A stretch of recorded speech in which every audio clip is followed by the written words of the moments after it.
Council's meeting of the 5th of September 2023.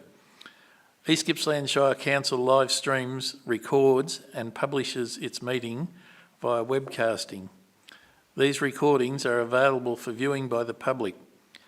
During the meeting, any members of the public who are addressing the Council will have their image and comments recorded.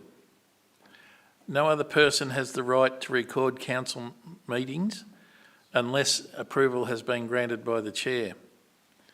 In line with the Local Government Act 2020, councillors are able to attend council meetings electronically or in person, and the meetings will be open to the public via live streaming. Members of the public are invited to view the live stream council meeting by following the link on the council's website or Facebook page. If council encounters technical difficulties with the live streaming during the meeting, we will adjourn until the issue is resolved. If technical issues can't be resolved, the meeting may be postponed to a later time or date. East Gippsland Shire Council acknowledges the Gunai-Kurnai, Monaro and Bidawal people as the traditional custodians of this land that encompasses East Gippsland Shire and their enduring relationship with country. The traditional custodians have cared and nurtured for East Gippsland for tens of thousands of years. Council values their living culture and practices and their right to self-determination. Council pays respects to all Aboriginal and Torres Strait Islander people living in East Gippsland, their elders past, present and future. A member's attendance can only be recorded as present at a council meeting when the member confirms that they meet all of the criteria. They can hear proceedings, they can see other members in attendance and can be seen by other members. They can be heard to speak. I will now confirm with each councillor in turn that they can see, hear and be heard by each other, and to note assurances from each that the location they are participating in is secure to ensure confidential deliberations remain confidential. So, Councillor Van Diggle, can you see and hear us? Yes, I can. Can you confirm that the location you are participating from is secure to ensure confidential items are dealt with in a confidential manner? Yes, they are. Thank you. Councillor Buckley, can you see and hear us? She's having some technical issues at the moment. Let's go to one of the other. All right, we'll come back to Councillor Buckley shortly. Councillor White, can you see and hear us? Yes, I can. Can you confirm that the location you are participating from is secure to ensure confidential items are dealt with in a confidential manner? Yes, it is. Thank you. Councillor Stowe, can you see and hear us? Yes. Can you confirm that the location you are participating from is secure to ensure confidential items are dealt with in a confidential manner? Yes. Councillor Buckley, this time can you see and hear us? Yes, Chair, thank you, I can. Good to hear you. Can you confirm that the location you are participating from is secure to ensure confidential items can be dealt with in a confidential manner? Couldn't be more secure. I'm at the Beechworth Jail. Right, we won't ask any more. The old Beechworth Jail. Right. If a councillor participating electronically experiences technical difficulties during the meeting, we may adjourn briefly to enable the councillor to rejoin the meeting. Should the councillor be unable to reconnect within 5 minutes, the meeting shall be resumed in the councillor's absence.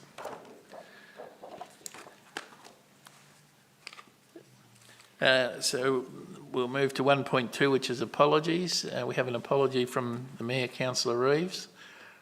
Any other apologies? Thanks, Chair. Just to note that Councillor Stowe was listed as an apology in the agenda. Clearly he's here tonight.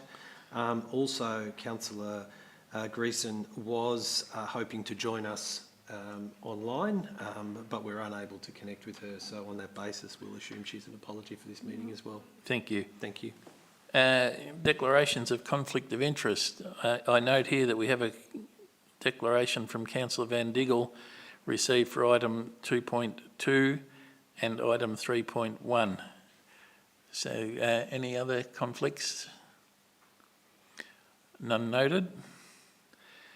Which will move to the confirmation of the minutes. Would someone like to confirm the minutes of the last meeting, please? Councillor Uri? I haven't read them in their entirety, Chair. Councillor White, thank you.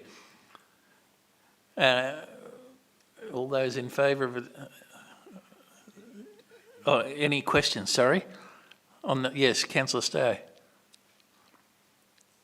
No, you seconded it, thank you. Bit of a lapse. Any questions on the minutes? I just have a quick question. If I was not at the last meeting, do I just abstain from voting on this? I'm assuming. That would be right, wouldn't it? If you weren't in attendance. Thank you, Chair, and through you, abstaining under the Local Government Act is actually taken to have voted against the motion. No, she wasn't at the... Oh, so it's still... Abstaining is abstaining under the Act. Right. So do I just say yes and just trust everyone else? How you vote's up to you, but... yeah. No. All right, if there's no questions, I'll put that to the vote that the minutes be adopted.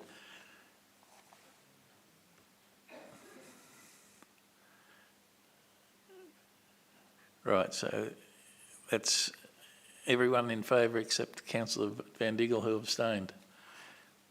Thank you. Oh, sorry, anyone against the minutes? No, so it was abstinence, right. The next meeting, item 1.5, will be on the 26th of September 2023 at the council offices in Main Street. Requests for leave of absence, item 1.6. Do we have any? None are received, Chair. Good, thank you.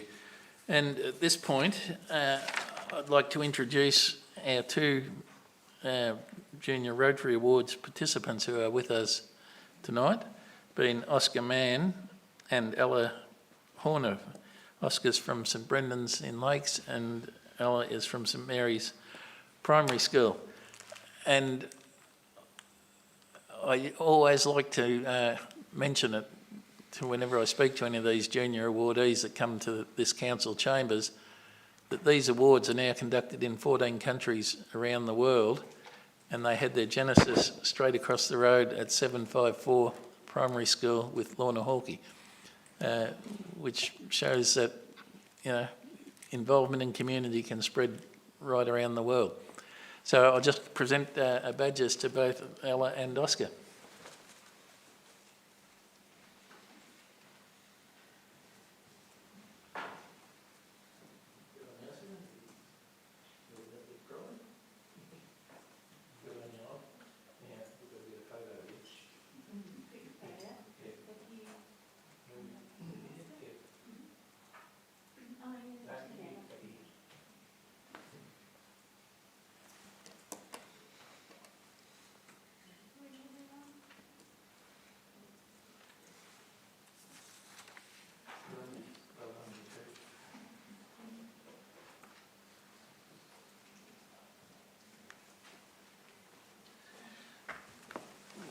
Right.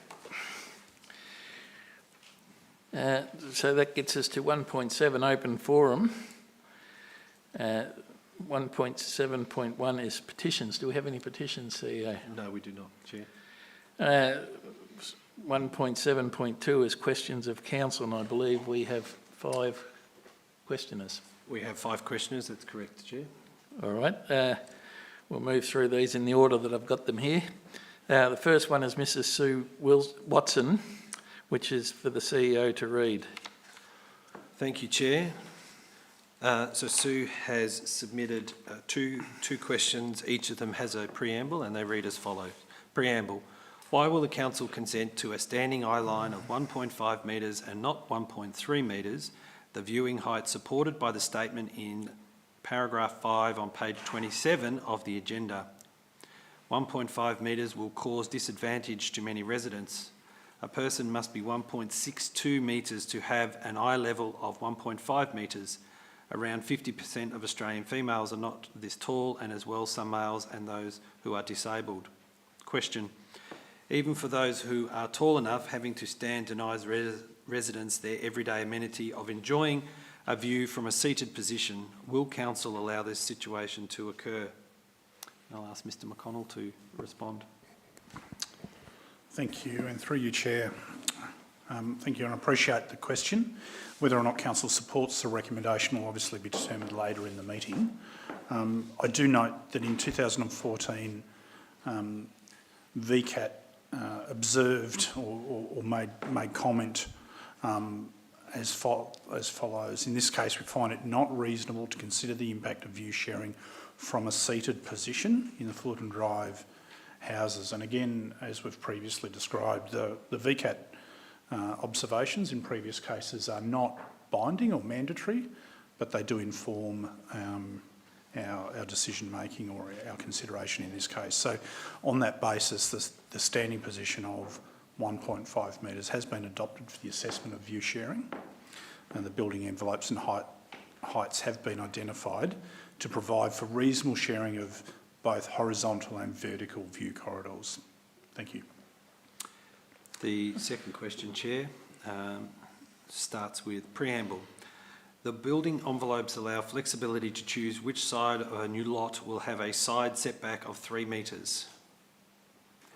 This will cause, for example, the blockage of the view corridor for existing number 26 if lot 47 chooses an eastern 3 metre setback and number 46 chooses the west. Similarly, if two adjoining houses choose adjoining 3 metre setbacks, an existing house could achieve a 6 metre corridor. Question. Will council request revised building envelopes with fixed setbacks that will address this inequity? Mr McConnell. Thank you, and through you, Chair. The variable side setbacks are limited. They don't apply to all of the lots.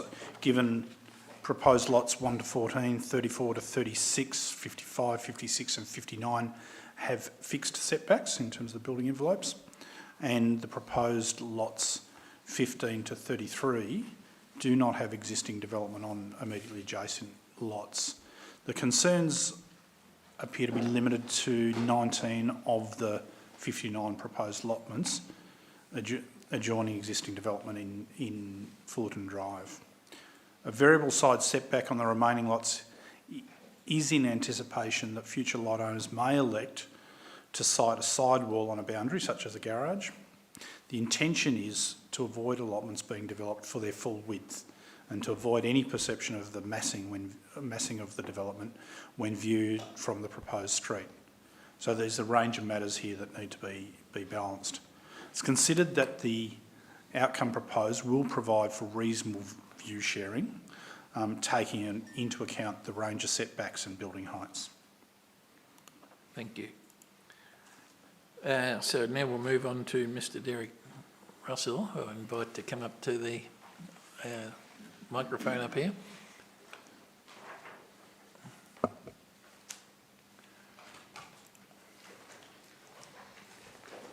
Thank you, Councillor, for the chance to ask this Is it question. switched on, Derek? It is. Good, yes. thank you.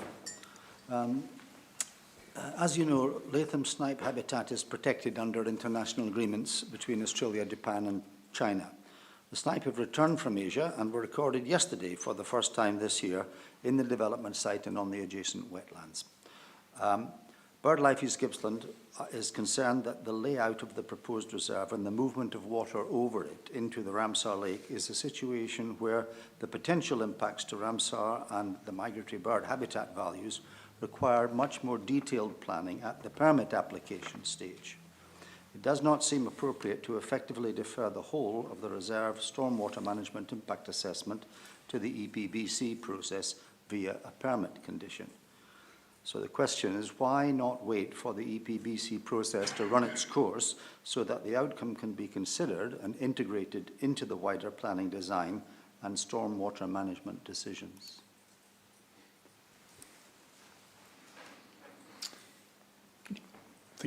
Thank you, Yes, Stuart. and through you, Chair.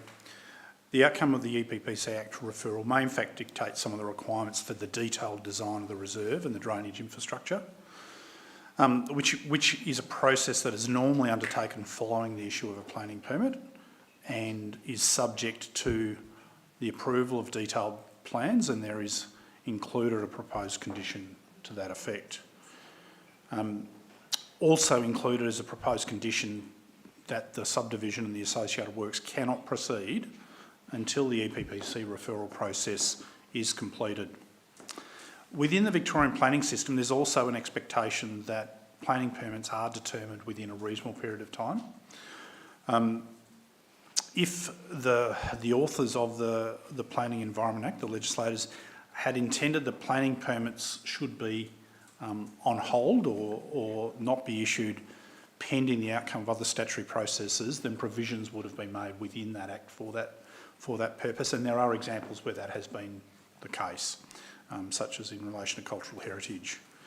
I also note that there are some VCAT precedents where a planning permit was issued whilst an EPBC Act referral was still pending. So they're a comparable circumstance to what we're looking at here. But again, there is a proposed condition that links the planning permit, if council is of a view to proceed in that direction, so that links the permit to the EPBC Act referral.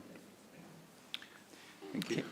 Councillor Crook, you have a question of Derek. I just had a question for clarification. I understand you're familiar with the Fullarton site. I'm just wondering, are there any other locations you're aware of in East Gippsland where the snipe has occurred, where development has also occurred, and if you'd be able to share any experiences on what the impacts on the snipe were? Well, the most immediately obvious one would be in the adjacent Toonalook Waters, which are no distance away at all from the currently proposed site. They have been also a site where we've been observing snipe since 2016, and the numbers have fallen regularly, and since the development of that site and since the reserve area, if you like, around the waters have been gradually more and more controlled and mown until now it's a grassy lawn. So in the last 3 years of observations at that site, we've gone from 20 or 30 birds down to no birds. So there's been no birds last year, or the year before, or the year before that. And that's because of the way that land has been managed, despite the fact that the original intention was that it would be managed in part to keep the biodiversity of the area alive for the residents round about and also for the benefit of the birds. So that's one example. Good. You have no other question, David? Derek, sorry? No. Good, thank you. Thank you. So then I'd ask David McCastro if he would like to come up, please.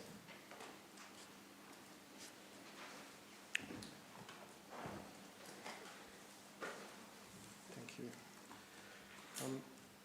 To adequately assess the vulnerability of the proposed development site at Fullarton, a detailed site-specific and recent coastal hazard vulnerability assessment is needed.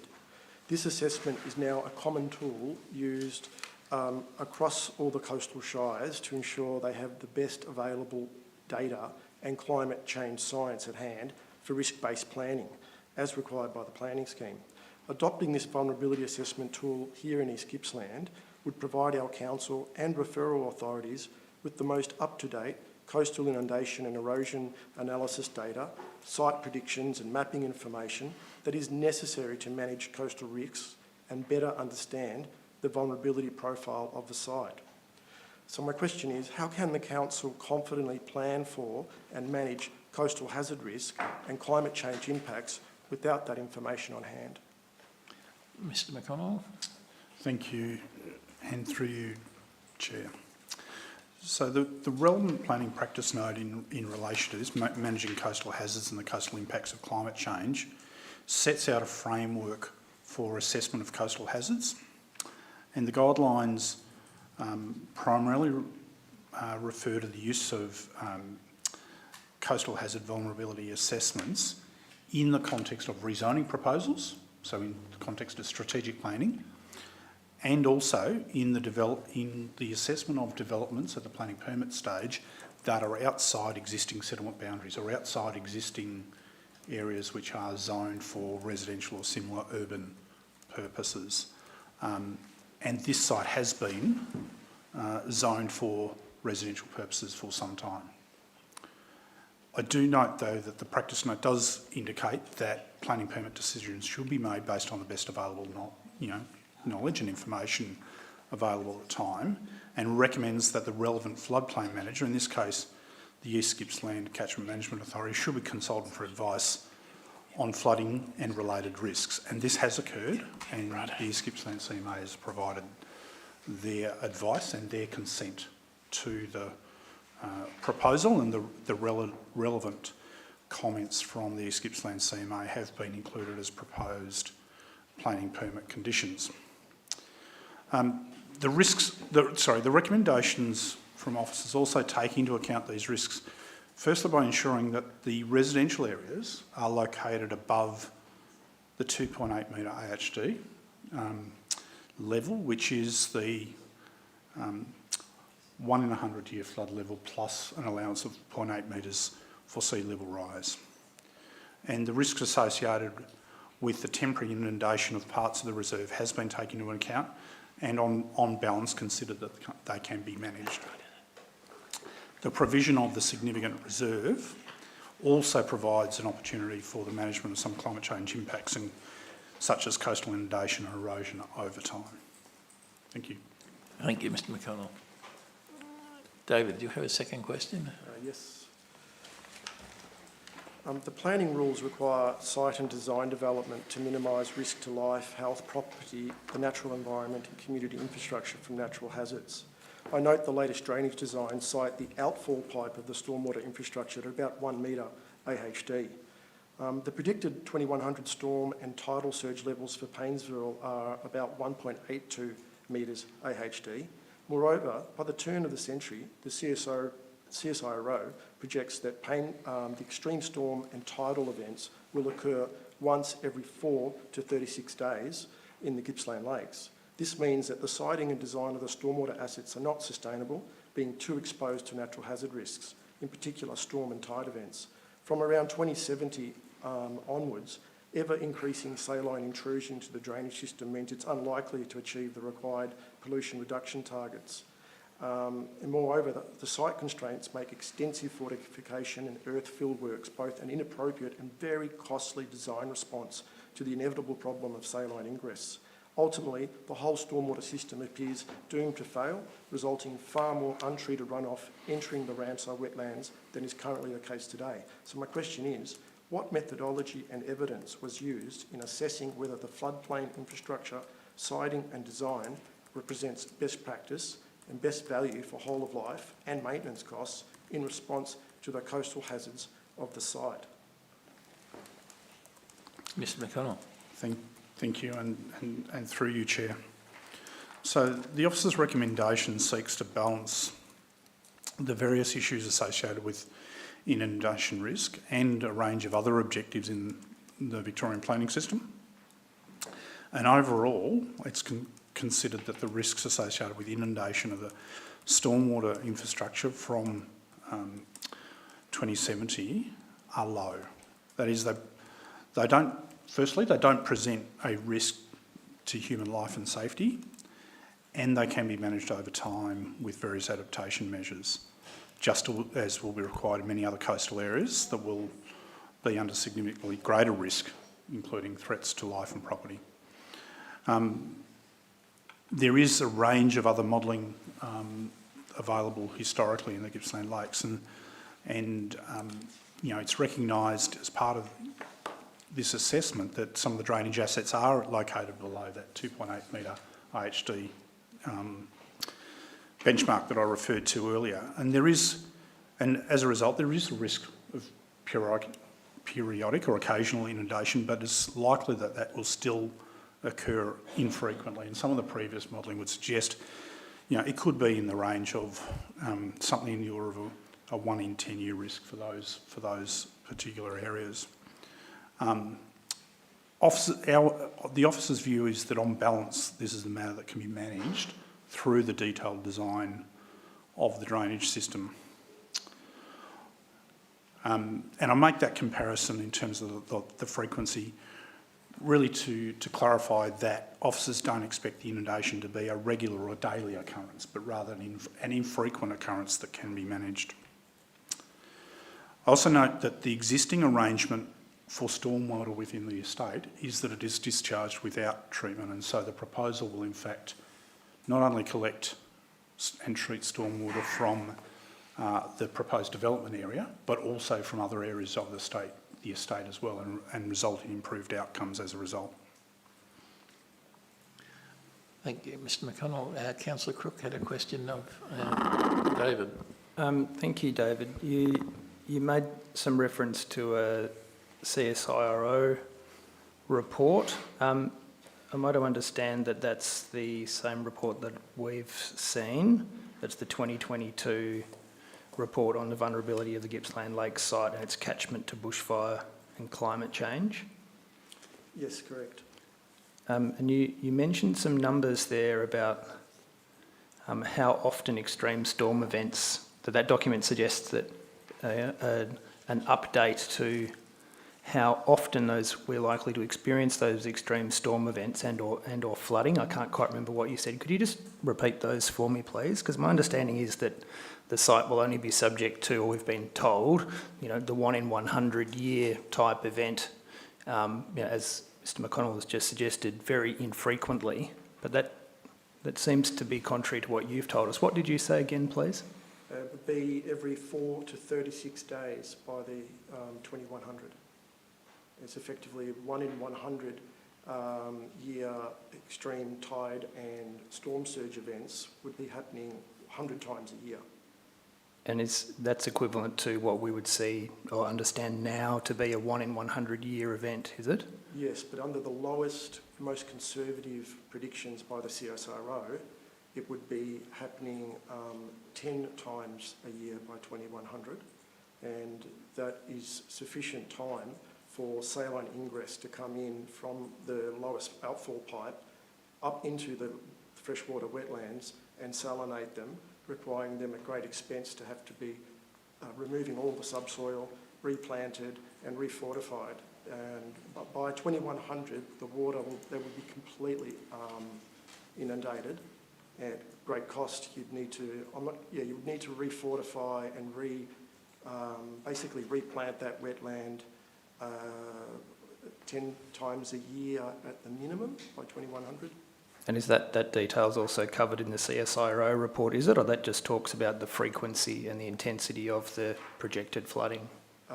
Yeah, it does give estimates of height levels as well of the storm surge levels, correct. Understood, thank you. Good, thank you, David. We'll now move on to Gary Joyner, if Gary's here, please.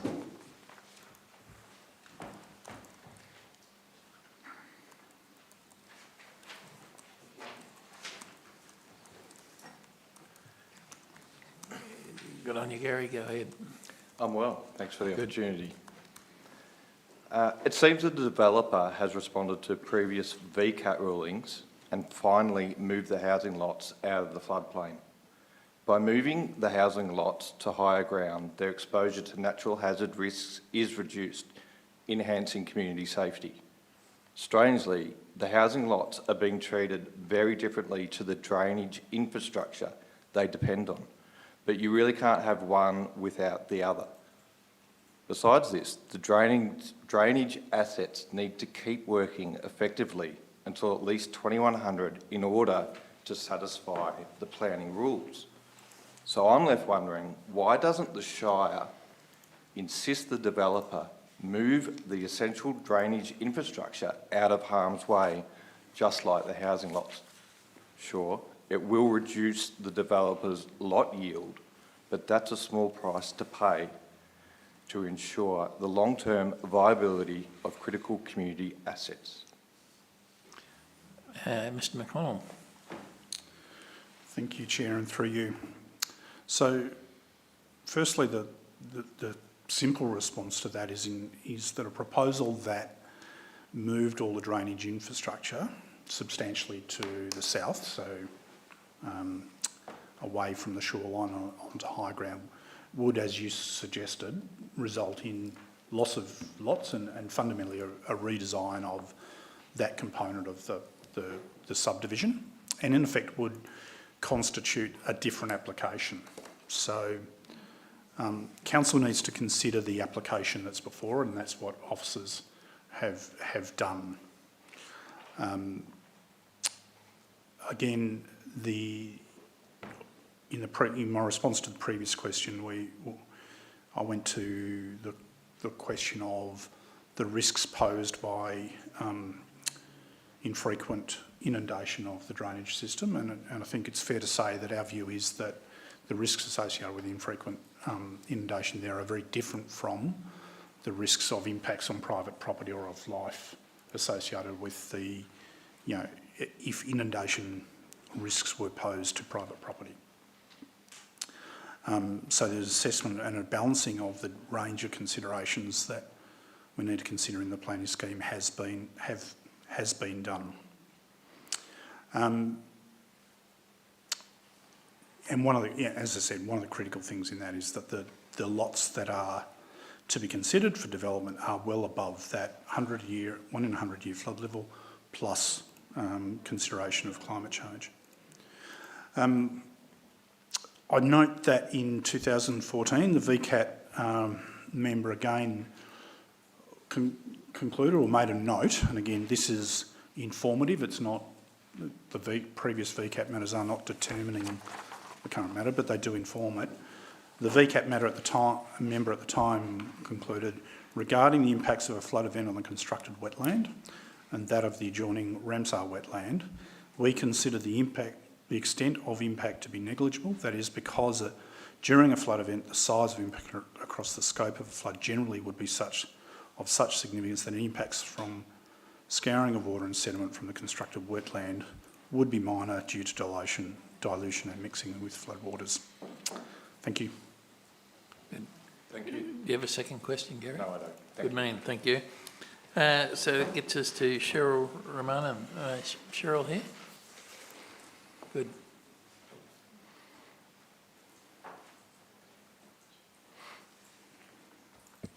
Good evening, G'day. councillors. Just having a chat before the meeting. This may have come up, this question may have come up previously, but I'll add a comment because I don't think it was previously answered satisfactorily. This concerns the cycling and walking track below the proposed development. It's a popular track which gives the public access to the foreshore at Point Fullarton for recreational purposes. It's also a thoroughfare for cyclists who ride from Paynesville to Bairnsdale. With rising sea levels, both the track and the proposed reserve will eventually be underwater. I believe it's the developer has said, or someone has said, that the track has room to move uphill. My question is, what steps will council take to ensure that the public does not lose the shared pathway and access to the foreshore at Point Fullarton, given that the present development plan does not allow space for the path to be moved above future water levels? Well, I keep looking at this proposed development. Certainly at the Fullarton Drive end, there's lots of room on the reserve, but the room below the bottom houses below Eagle Bay Terrace is minuscule according to this plan. So I can't see that there's any room for that track to be moved uphill at the eastern end. That's more of a statement. We'll get back to the question. Mr McConnell, would you like to comment? So thank you. Thank you, Chair, and through you. So the original intention for forming this large reserve that was set aside along the lower part of the site was to include allowance for their eventual relocation of the cycling and walking track further inland in the event that that's necessary. The EPPC Act referral will determine what capacity there is to accommodate an alternative alignment through the reserve, and this will need to be resolved once the outcome of the referral is known. The issue of how assets such as walking tracks and the like are managed in the future is going to be a long-term challenge for all public land managers, and particularly for those managing public infrastructure in low-lying coastal areas. And so that's going to require a range of assessment and management approaches. Council's currently preparing a coastal management plan to assist in identifying and managing these risks generally right across our assets in similar areas. I do note when you reference areas being underwater continually, depending on the particular location within that reserve, again, the question will be about assets being inundated from time to time rather than being underwater all of the time, depending on the location within that. But again, the key issue for us is that the options in relation to the management of the walking track will be clarified once the results of the EPPC Act referral are known. Thank you, Mr McConnell. Councillor Crook has a question.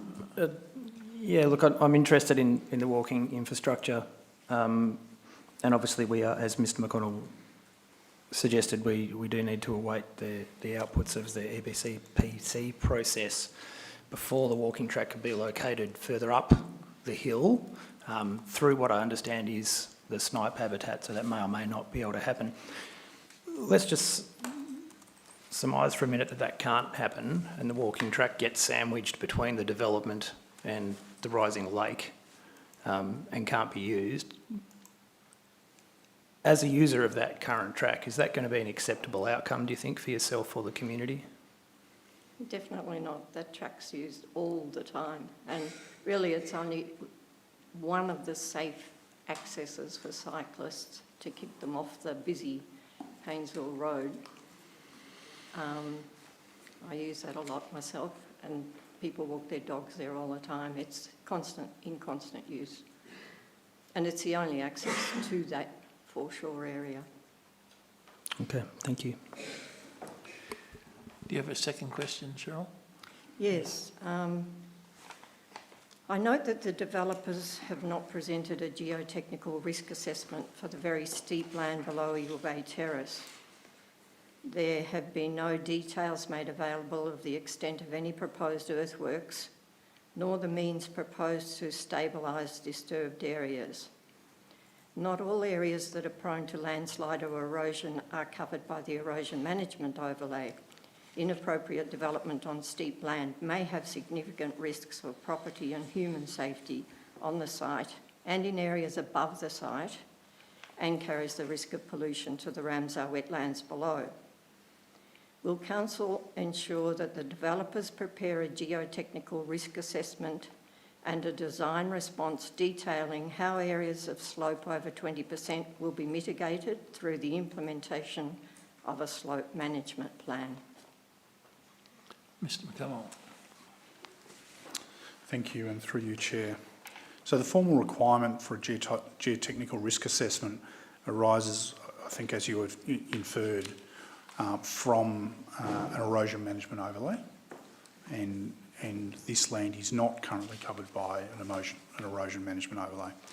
The proposed conditions of approval require detailed plans for the design and management of all construction works to be provided to Council's satisfaction, and that provides an opportunity for us to ensure that the earthworks will be managed in an appropriate manner.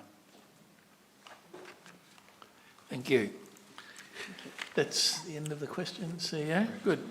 We'll move on to 1.7.3, which is public submissions, and we have a request to speak to a notice of motion from Mick Harrington,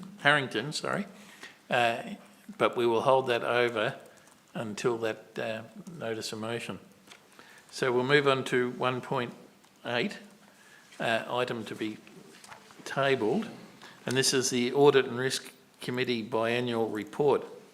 Item 1.8 on the agenda is items to be tabled in accordance with section 54(5)(b) of the Local Government Act 2020. A copy of the Audit and Risk Committee biannual report is hereby tabled at tonight's meeting and will be recorded in the minutes of the meeting. Which gets us to notices of motion, and at this point I would ask Mick if he would come forward and speak, and I'll just note that members of the public addressing council are reminded to extend due courtesy and respect to the council, its staff and the processes under which it operates, and shall take direction from the chair whenever called upon to do so. There will be no discussion or debate with the attendee for public questions or submissions. However, councillors may ask questions of clarification of the attendee. I, as chair, reserve the right to cease a submission at any point if it is deemed inappropriate or inconsistent with the council governance rules or mutual respect charter. So go ahead, please, Mick. Hi, thanks, Chair, and thanks for letting me speak. Look, hi, my name is Mick Harrington. I'm here today to speak in support of Councillor Buckley's Notice of Motion 2.1, recognising and supporting Victoria's sustainable native hardwood timber industry. As a lifelong Gippslander, a third-generation timber industry worker, and someone who is practically trained in conservation and land management, I recognise the benefits that a continuation of sustainable native harvesting has on families, communities, bushfire mitigation, and the local economy. The devastation caused by the premature end of the sustainable native timber industry in towns such as Swifts Creek, Orbost, Bairnsdale, and further afield in places like Traralgon and Yarram, amongst many others, cannot be underestimated. The decision by the state Andrews Labor government seems to be purely based on political science and ideology to appease the inner-city, left-wing, anti-industrial zealots. But a little on the numbers. This cruel and disorganised end to a whole industry will, according to economic consultants, some of which the Shire has engaged, will result in a loss of over $300 million in economic output and 1,100 jobs from the local economy.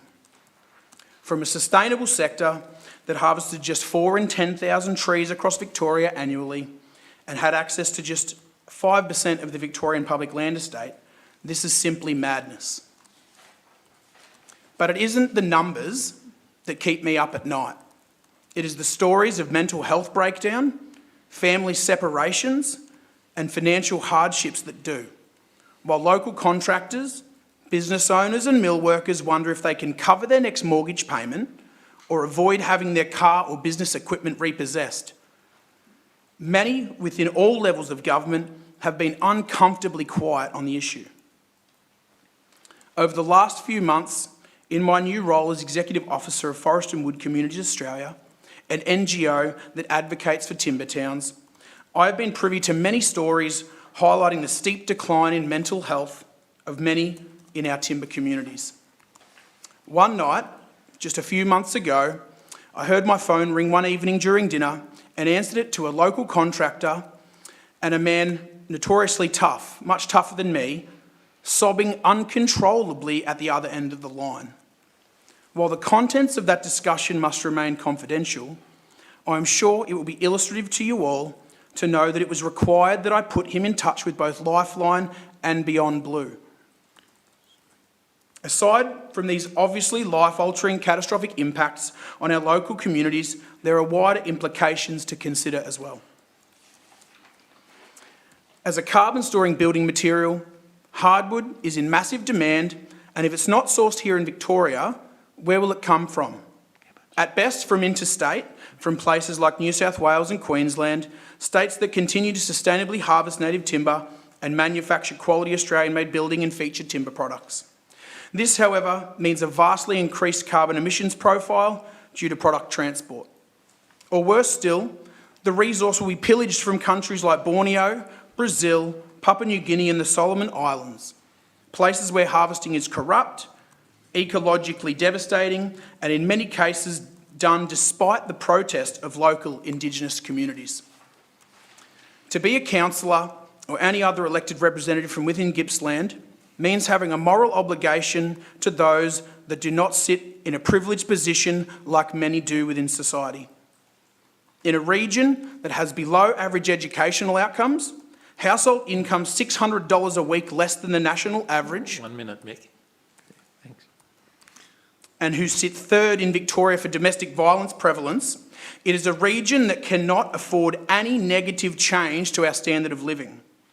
Put simply, if somebody is thinking about not supporting Councillor Buckley's motion, I would implore you to think again, because if you don't, you are abandoning the workers, families and communities you are meant to represent. Thank you. Thank you, Mick. Good, which gets us on to item 2.1. And we have a notice of motion. Councillor Buckley, would you like to introduce that? Thank you, Chair, and thank you to the previous speaker, Mick Harrington. I think it was eloquently put and a very strong message. So it is my intention that the Council acknowledge that I put my notice of motion today and acknowledge that A, located within the Shire is a world-class and sustainable native hardwood timber industry in Australia, which delivers social, economic, cultural and environmental benefits for our nation. B, timber industry workers provide invaluable skills and practical support to their communities during times of natural disasters, particularly bushfires. C, banning native timber harvesting in Australia will result in more imported timber products, often sourced from countries with poorer environmental protocols. And D, a sustainable native hardwood timber industry is part of the answer to reducing Australia's carbon emissions, as timber products sequester carbon in our floorboards, furniture and other timber products. 2, notes that the Victorian Government's controversial decision to ban all native hardwood timber harvesting on public land from the 1st of January 2024 is based on political science and not environmental science. 3, writes to the Federal Government to A, recognise the sustainable native hardwood timber industry is an issue of national importance because of supply chain considerations and community safety. B, includes the future of the native hardwood timber industry as an issue for discussion at the next National Cabinet. And C, support a taxpayer-funded information campaign to explain the importance of the native hardwood timber industry and dispel the myths perpetuated by environmental activists. And 4, writes to the Victorian State Government to A, request the repeal of the closure of the native timber industry. B, seek adoption of the East Gippsland native timber harvesting paper with best management silviculture practices for healthy, properly managed forests. And C, seeks acknowledgement that the basis for the decision to cease native timber harvesting has not been provided and that local government as local representatives were not consulted. Thank you, Chair. Thank you, Councillor Buckley. Do I have a seconder for that motion? Councillor Stowe. So, Councillor Buckley, would you like to speak to the motion, please? Sorry, through you, Chair. Yeah, go ahead. In the advent that the motion is lost, I'd just like to foreshadow my intent to move my own motion. Good, thank you. Thank you. Councillor Buckley. Look, I think the rationale that was presented along with my motion has eloquently supported the motion. However, I'd like to read to you something that I read out to the timber workers in the Rally for the Valley, and I was representing not the council at the time, but myself as a mother of a timber worker and as someone that sees great potential in new processes of ecological thinning that will keep our communities safe. And when I addressed that group of hardworking men and women, this is what I said. Today we stand united in defence of our land, our heritage and our future. Our native timber industry is not just a source of wood, it's a source of pride, jobs and sustainable growth for our nation. We must recognise the significance of this industry in shaping our communities and nurturing our environment. We acknowledge the intricate dance between our world-class native hardwood timber industry and the holistic well-being of our nation. Our industry, which operates sustainably, brings forth benefits that extend far beyond economic gains. Our timber workers are the backbone of their communities, demonstrating resilience and unity, especially during times of natural calamities like bushfires. They don't just create products, they create hope, support and strength for all of us. In an era where environmental responsibility is paramount, banning native timber harvesting would not only be a grave mistake, but also counterproductive. Let's not forget that imports would only replace our local products, often sourced from regions with lax environmental regulations. Our native hardwood timber industry stands as a beacon of excellence, proving that we can harmonise progress and ecological preservation.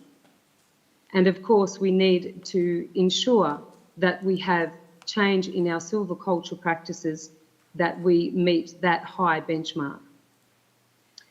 We find ourselves today facing an irrational decision by the Victorian government. This decision, rooted not in environmental science but in political agendas, threatens the very fabric of our industry. We must raise our voices against this short-sighted approach and champion the cause of informed, balanced policies. Our call to action resonates far and wide. We urge the federal government to acknowledge that our sustainable native hardwood timber industry is of national significance. It's not just about economics, it's about our supply chains and our community safety.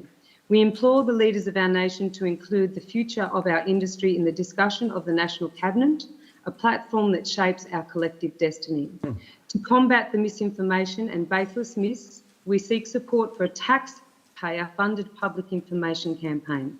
Let's spread the truth about our industry's importance and dispel the falsehoods perpetuated by those who lack understanding. Together we can protect our heritage, preserve our environment and ensure a thriving future for generations to come. I'll leave it at that, Chair. Thank you. Thank you, Councillor Buckley. Councillor Stowe, do you wish to speak in support of the motion? Well, just a few words. Thank you, Deputy Mayor. I'd like to congratulate Councillor Buckley on the way she's presented this, and also Dick on the way that he presented. It makes a lot of sense to me. We may not be successful, but that doesn't mean we shouldn't try. We should try. And anyone who says they support the timber industry, here's your chance to put your hand up. Support this motion. If you don't put your hand up, well, I'm afraid you're probably not supporting the timber industry. We can do it ecologically, sustainably in Australia, and I'm sure that won't be the case if we have to import timber, which we will have to, from overseas. It all makes sense to me, and as I say, I'd like to congratulate Councillor Buckley on what she's done, the way she's presented this motion. Thank you, Councillor Stowe. Is the motion opposed? Councillor Crook, do you wish to speak?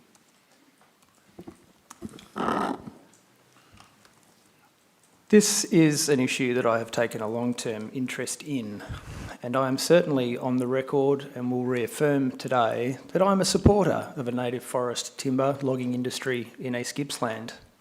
I want an industry that we can all be proud of.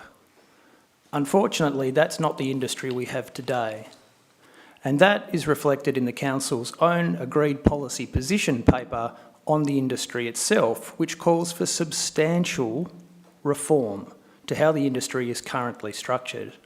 Now, I would never criticise those working in the industry itself.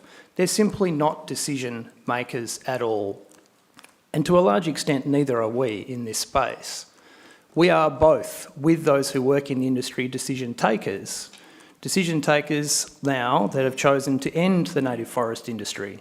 Now, that's not something that I agree with, but I do not agree with the premise that the industry we have is completely unflawed and that nothing needs to change. And that's a position that's reflected in our own policy and that the councillors have all agreed to.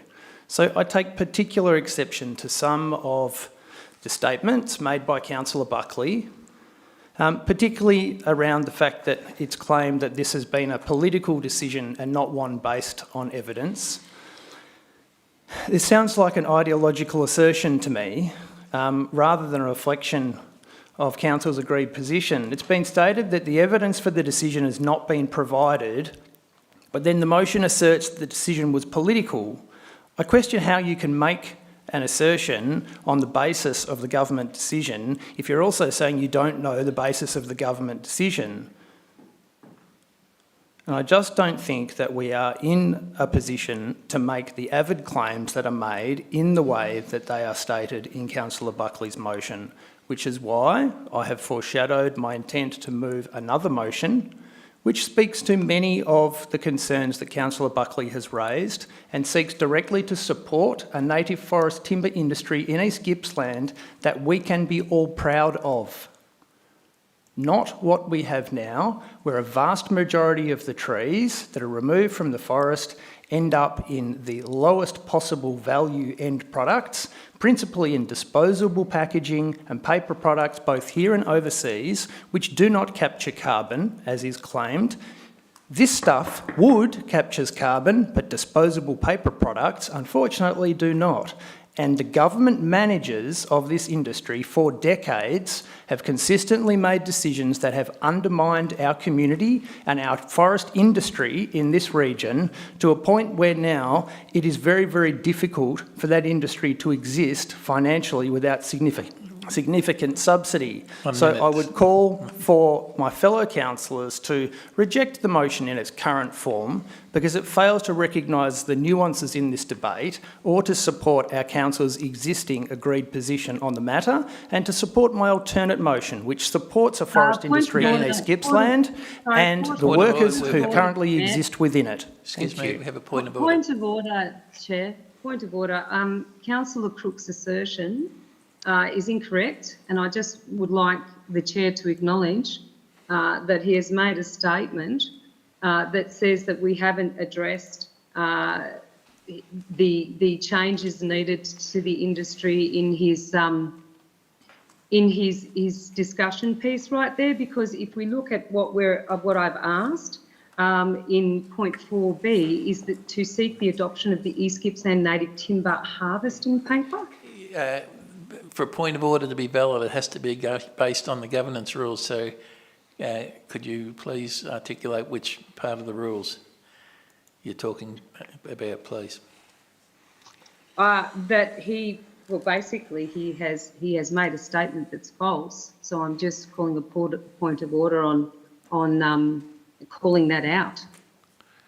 Is that possible for me to do, Chair? I'll just get some advice on that.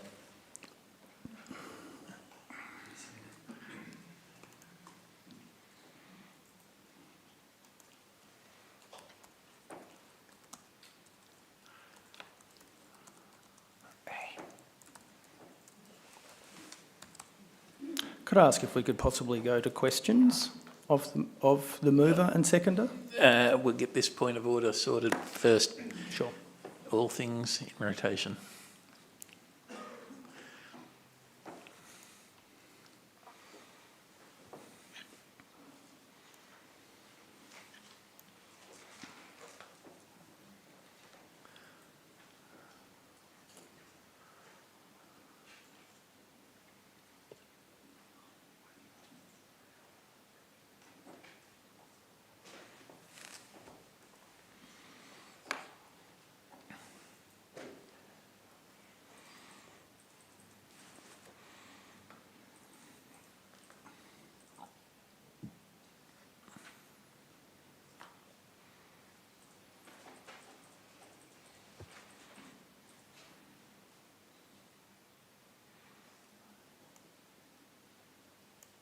We'll get there.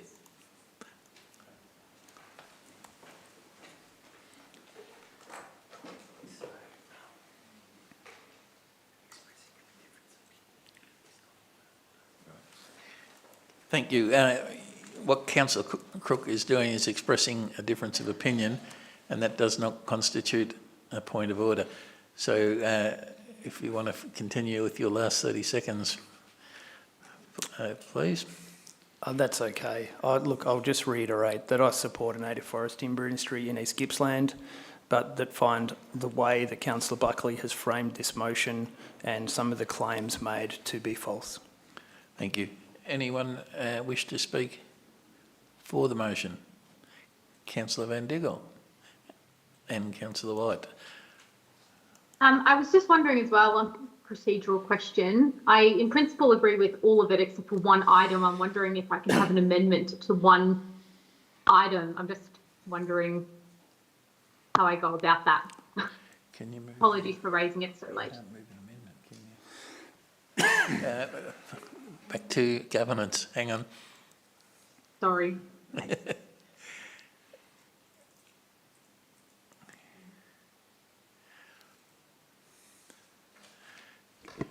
Thank you, and through you, Chair. In accordance with the governance rules, it can be amended by resolution of council, but it must not be substantially different to the motion as published in the agenda. Good. So we would need to know what that amendment looks like. Good, thank you, Janelle. So, Councillor Van Diggle, are you proposing an amendment?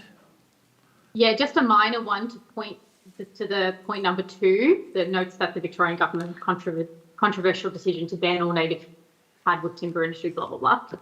I'm just wondering, because that was a point that Councillor Crook had raised.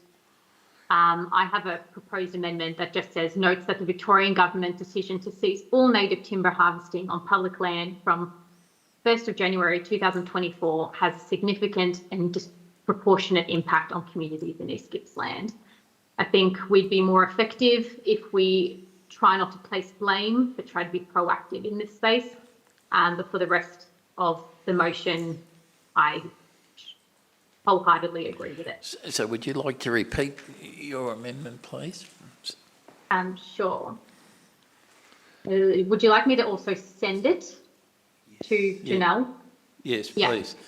Yeah, if you can put it on the board, it'd be very I helpful. believe the point's actually articulated in my alternate motion and can probably just be lifted from that. Yes, I did draw inspiration from Tom on that one. I'll just send it to Janelle. Apologies for not raising this earlier.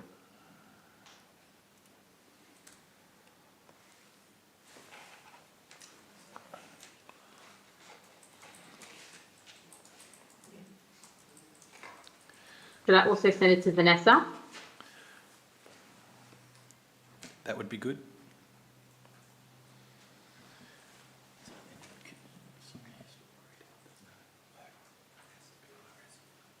Resolution of the council. So, yeah, so that has to be seconded.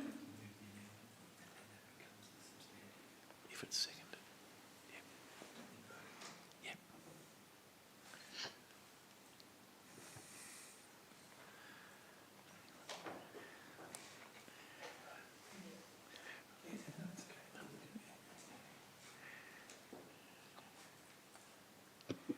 It's received, Chair, so just bear with us while we just put that up on the screen.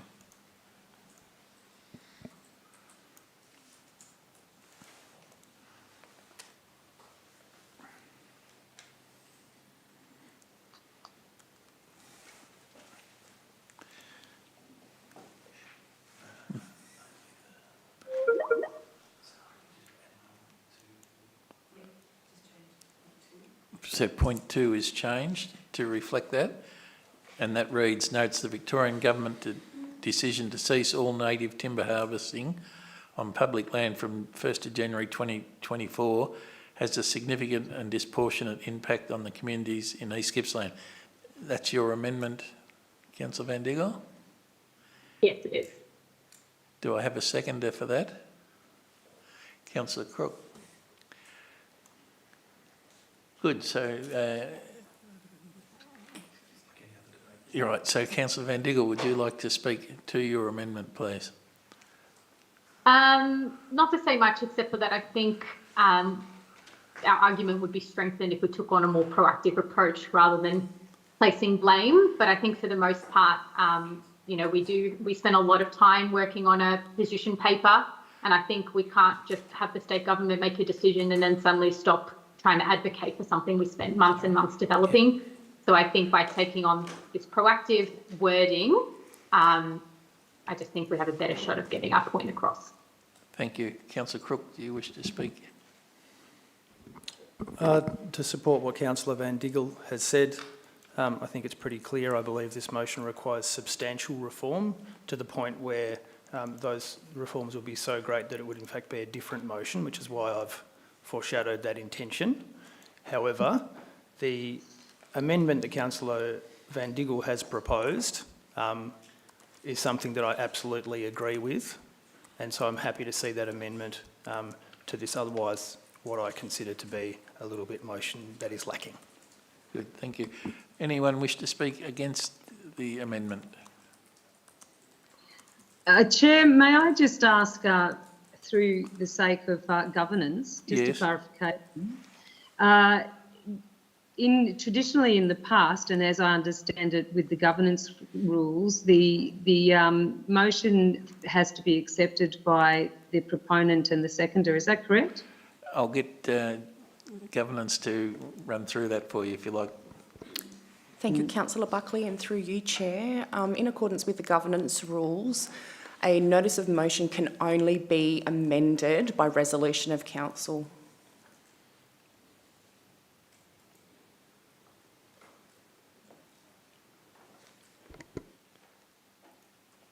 Right, so that means that if there's an amendment put, then it has to be voted on. That is correct. So That's there's no correct. opportunity for the mover and the seconder to accept the proposed amendment. Because it's a notice of motion. Correct. Good, thank you for the Thank you for clarification. the clarification. Good. Anyone wish to speak? Albert, have you got something to add? No? Anyone wish to speak against the motion? Councillor Buckley, did you have your hand up? Yeah, look, I'd like to speak for the motion. I accept yeah. Councillor. Yeah. Yeah, for the amendment.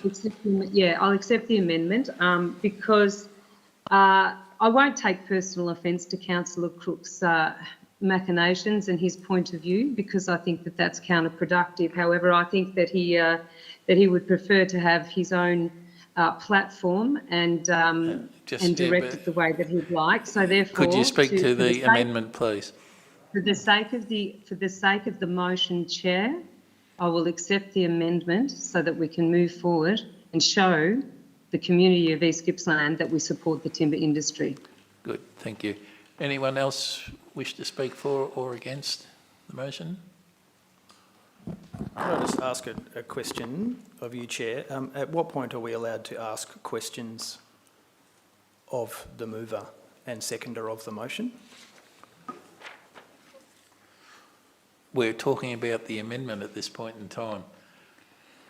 Is that correct, governance? So Yes. just to clarify, it'll go to vote on the amendment, On the and then we'll amendment. go back to debate whether there'll be an opportunity to ask questions of the original motion. Is Yes, that so correct? we vote on this amendment, but that becomes the motion, doesn't it? Yes. If approved, that would become the substantive motion, would be my understanding. Right. But then, yes, so we vote on this? Yeah, absolutely. This is about the amendment. Amendment, and then it goes back to Becomes the a motion. substantive Yeah, motion, all right. correct. So now we're voting on the amendment. So all those in favour of the amendment? All those against? So we have councillor, 1 against and 6 in favour. Yeah. All right, so now we move back to the motion with that amendment. We've had Councillor Buckley speak for. So was there anyone who wished to speak for or against the motion? Dead heat, we'll go to ladies first. Councillor Uri. Thank you, Chair. I'd like to speak against the motion. Councillor Buckley is aware, as we all are, that Council already has an established position about the native timber industry in East Gippsland. called the East Gippsland Native Timber Harvesting Paper, which sets out very clearly Council's position on the native timber industry. And I believe without exception, every councillor supports a native timber industry continuing, although not in its current form. That paper was developed over a long period of time. I don't know how many months, but I think it was months. Mr McConnell led us through that process, and it was a long and difficult process. It was actually a great achievement, I believe, because we took the time to listen to many different views around the table, and we incorporated those different views into the paper. It was a nuanced position to come to, and I think anyway, was very proud of that achievement and thank Mr McConnell for leading it through us. I believe that if Councillor Buckley now wants to change that position paper, she needs to show councillors and the process a level of respect which at least equals that initial process. I have not seen this motion until I read the council papers. Councillor Buckley hadn't spoken to me about it, and I don't believe that's the right way to go about changing a council position on something as important as the native timber harvesting paper. Also, Councillor Buckley hasn't provided any evidence to say that the decision to cease native timber harvesting from the 1st of January was a political decision by the state government and not based on environmental science.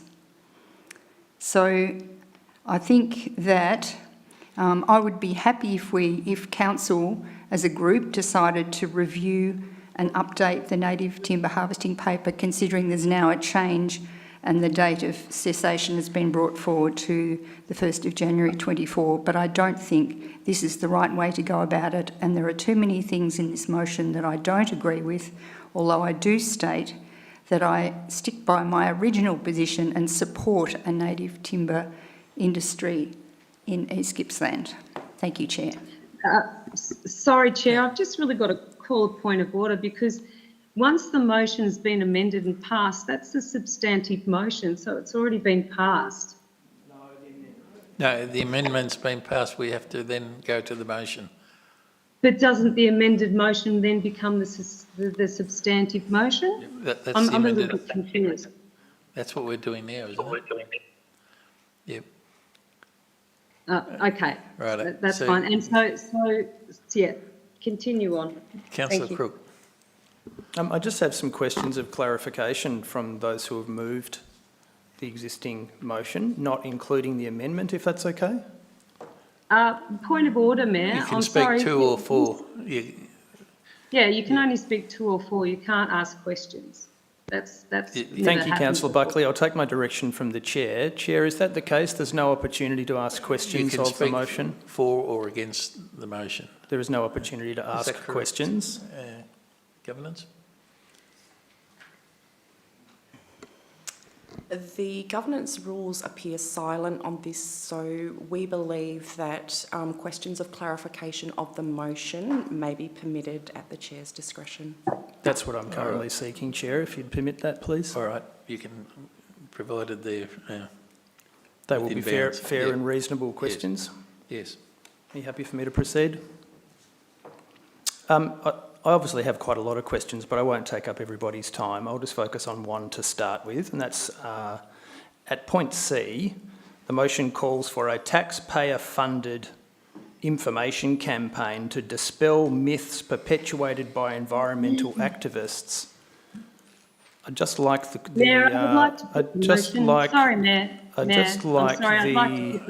mover of the motion to first explain what myths she is referring to, and secondly, what environmental activists she's referring to.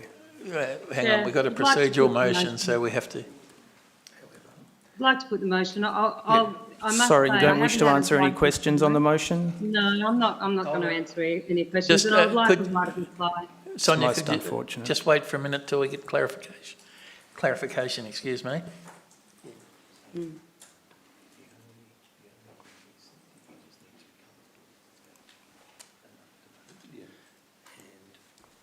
don't think that... You could answer Sonia while we wait. Pardon me, Mayor. I think that Excuse me, we're taking direction here. I would ask everyone to just be patient and be quiet, please.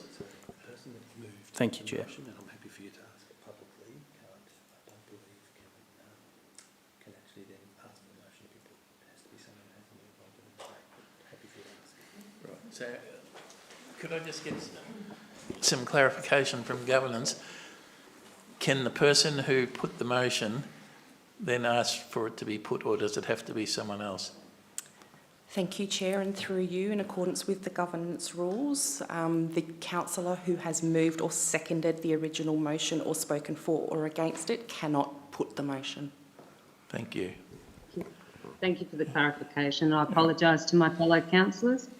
But I do have a right to reply, is that correct? After the debate, at the final. I've currently put a couple of questions, with your permission, to the person who put the motion. Chair, if I could get an answer on those questions, would you like me to repeat them?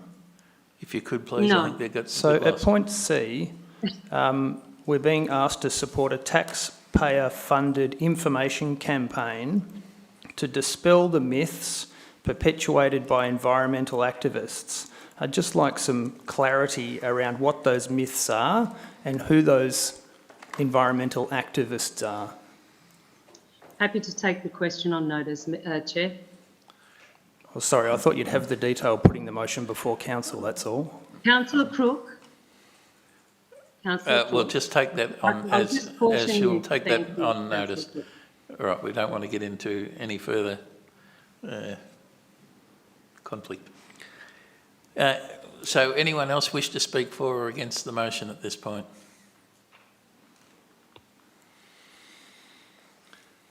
If not, then we'll put the motion to the vote. All those...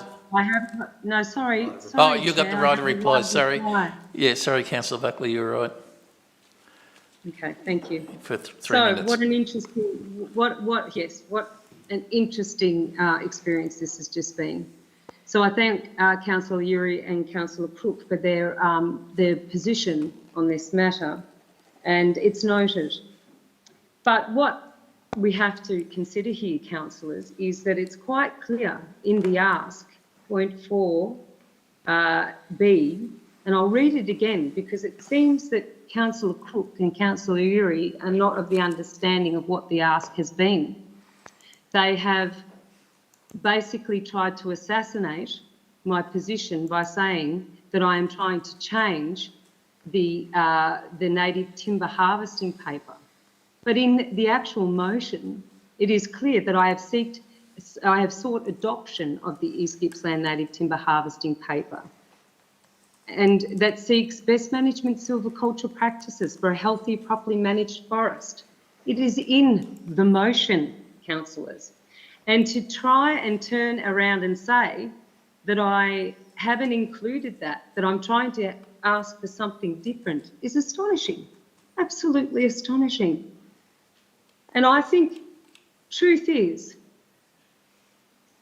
as elected representatives of our community, we must stand strong for this timber industry, for the heart of our industry.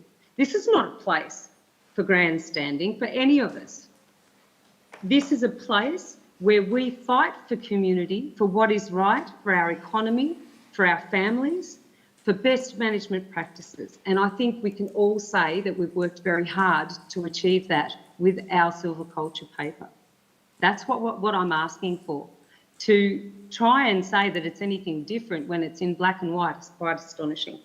So I implore all of you this evening, even though this has been a really difficult position, we've amended the document. I actually thought it was passed once it was amended, and I'd like to seek some more clarification on that through governance. Perhaps I'll do that later. And I won't go over old ground. I think that this is the right path forward, so I ask all councillors to support this. I know that it's been quite controversial when councils haven't supported motions for the native timber industry in different parts of our region, and I don't want to see trucks pulling up at our doorstep and people picketing out the front of council because we haven't made a stand. This is our opportunity. This is our chance. If Councillor Cook wants to add another motion down the track for other things, he can do that. He can do that at the next general meeting, and he may get everyone's support then. But at this moment, it's our opportunity to support our timber industry, and I really ask from the bottom of my heart that we do that together tonight and we make a stand for East Gippsland. Thank you. Thank you, Councillor Buckley. All right, so we have a motion. I'll put that motion to the vote. All those in favour? So we have 2, 4, 5 in favour. All those against? 2. Could I ask for a division too, please, Mayor? Yeah, you can have a division. So all those in favour again, please raise your hands. We have Councillor Van Diggle, Councillor Buckley, Councillor Stowe, Councillor White, Councillor Allen. And against the motion, we have Councillor Crook and Councillor Uri. Thank you, everyone. Which gets us to 2.2, 10 Fullarton Drive, Paynesville, and I'd call on Councillor Crook to introduce his notice of motion, please. Deputy Mayor, I just need to let you know I have a conflict of interest for this item. Thank you for reminding me. Yeah, we no will. worries, I'm going to log off. And Vanessa, if you could call me on my mobile when you're ready for me to come. Thank you, Councillor Van Diggle. Thank you. See you later, Kirsten. Thank you, Chair. Hang on, she hasn't gone yet. Right, there you can go. Thank you, Chair, and through you. Following the publication of the agenda, I wish to move a motion that is slightly different from that which appears in the agenda. The wording that I'd like to have displayed on the screen now, if that's possible.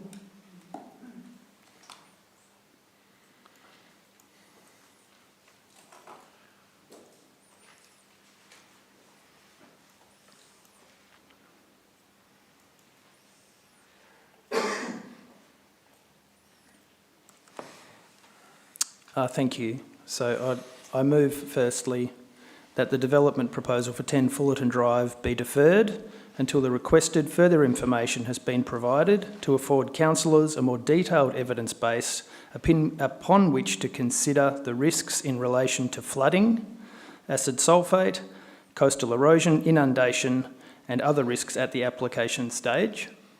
Just one point there, acid sulphate isn't in that motion. So Sorry, flooding soils. Sorry, I was reading from a document that I was given earlier. I thought it would be the same, so I'm happy just to reread. Yeah, if you read point from one, the screen. So point 1 is that consideration of the planning permit application 522.344.1 for 10 Fullarton Drive be deferred until the requested further information as set out in part 2 of this motion has been provided and considered by council to afford councillors a more detailed and contemporary evidence base upon which to consider the risks in relation to flooding, soils, coastal erosion and inundation at the application stage. And 2, council requests the proponent undertake a coastal hazard vulnerability assessment of the development site. Thank you. So we have a motion. Do we have a seconder? Councillor Uri. So, Councillor Crook, would you like to speak to the motion? I would. Thank you, Chair. A balanced and integrated decision is called for by the policy and planning framework that requires us to make decisions using the best available evidence and up-to-date information. The detailed information we need to assess the flood risk, the coastal inundation risks and the risk to natural values has unfortunately not been provided to date and therefore cannot be fully considered at this time. We have been provided with some information around flooding risk, but unfortunately it's around 10 years old, even though it was provided to us last week. In fact, I think the most current information we're currently considering dates from 2014, where we've heard tonight that there are in fact more up-to-date models and ideas around what the future coastal risk for the area will be, produced, for example, by the CSIRO only last year. So deferring the assessment of these risks and values via permit conditions to some other time in the future, I don't believe is either appropriate or consistent with the state policy and planning framework and various other determinations made by the Victorian Civil and Administrative Tribunal. Because Point Fullarton is not a typical or common planning application due to the highly significant risks and values inherent in the site. I believe very strongly that a precautionary approach is warranted where this information is provided early on and duly assessed at the application stage to ensure that we are meeting our obligations to provide net community benefit for present and future generations and to ensure that the cost burden of this development is not pushed onto future ratepayers. Council needs to be able to make an informed decision on these complex matters, and this motion will provide the evidence required to do so. I urge you, councillors, to support me in this motion. Thanks, Councillor Crook. Councillor Uri, do you wish to speak? Thank you, Chair. This is, of course, a large and very significant proposal, 59 lots on not just beautiful and much loved, but a site that's directly relating to the Gippsland Lakes Ramsar wetlands. I acknowledge that there have been many improvements to this application through a series of changes. For example, reducing the lot numbers, addressing the view issues, which are probably not perfect but have been described as reasonable, the sending off for assessment through the EPBC about the Latham snipe issues, and providing, this is really important, providing the stormwater treatment infrastructure to areas which currently have none. Just referring to the water technology report that we've recently had access to of the 1st of September 2023, this report actually raises further concerns for me and says, and I quote, from 2070 onwards, depending on the progress of shoreline erosion, some measures may need to be contemplated to protect assets from wave action under severe storm conditions. This will be the case for much of the lake's shoreline in the vicinity of Paynesville. When I reflect on that year, 2070, I have grandchildren who will still be in the midst of their working life at this time, and if they happen to be working for council, I'm not sure that they will be, but if they're looking at having to replace some of this infrastructure, which we had a choice about this around the siting of, I think that's an unfair burden to place onto the next generation.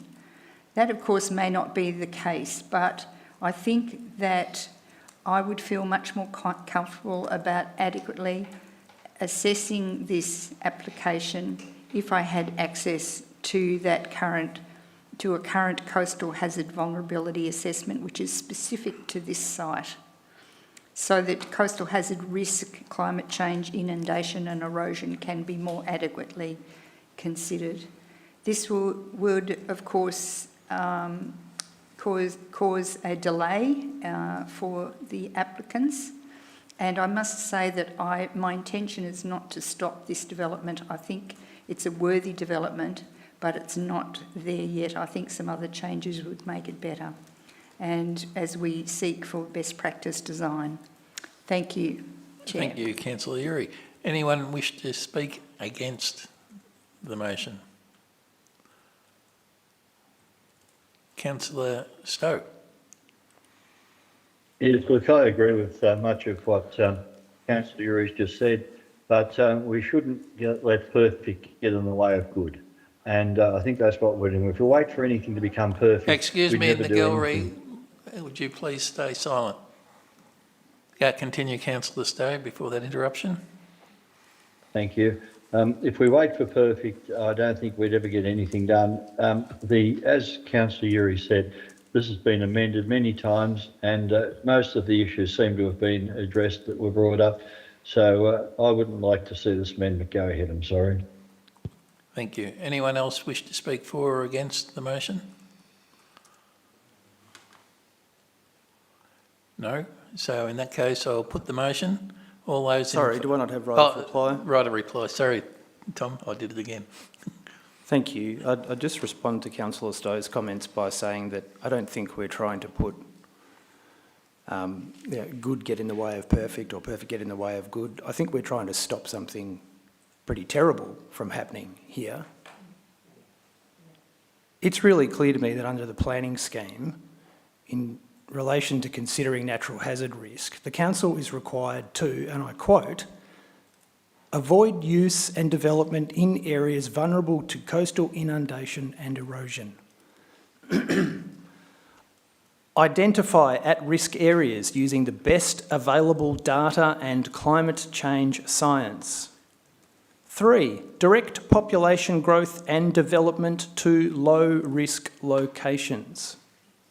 Coastal flooding, erosion and inundation are all clearly risks at this site that we need to contend with. Asking the developer to dig a little bit deeper into the details for us to be able to use the most up-to-date evidence in our decisions is absolutely warranted. Otherwise, we're being asked to accept the drainage infrastructure will be impacted by 2070 and even more so into the future, and that's based on the old data. The new data is likely to be even more catastrophic for the drainage assets, but we don't know. And that's the point. We need to know to make good decisions and to make good planning decisions that ensure net community benefit and intergenerational equity. The vulnerability assessment would be a comparatively small cost for a wealthy developer, but could save future ratepayers from footing the bill for generations to come. Thank you. All right, so we have a motion. All those in favour? So we have 2 in favour, all those against? Sorry, hold it. Councillor Buckley, are you in favour or against? You're in favour. Right, so we have 3 in favour, all those against? 3. Comes down to the casting vote again. So I will vote against the motion. So that brings us to item 3.1, which is a planning application 5.2022.344.1 344/2020/P multi-lot subdivision and native vegetation removal 10 Fullarton Drive, Paynesville. Mr McConnell, would you like to introduce that? Thank you, Chair. Councillors, before you is a report seeking issue of a notice of decision to grant a planning permit for the multi-lot subdivision and native vegetation removal at 10 Fullarton Drive, Paynesville. And as you're aware, the matter was deferred from the previous meeting. I just note again that in this context, the application was made subject to notice. There's a significant number of objections. There was more than 50 objections. There was a planning consultation meeting held in November 2022, which the minutes are available and provided opportunity for objectors to raise concerns and matters for councillors to consider. There is some additional information that has been provided since that planning consultation meeting. As I've mentioned previously, there's a native mammal management plan, there's some revised building envelopes, there's been confirmation that the matter has been referred for Commonwealth consideration under the EPBC Act, and also very recently additional information was provided in relation to coastal acid sulphate soils and the management of those.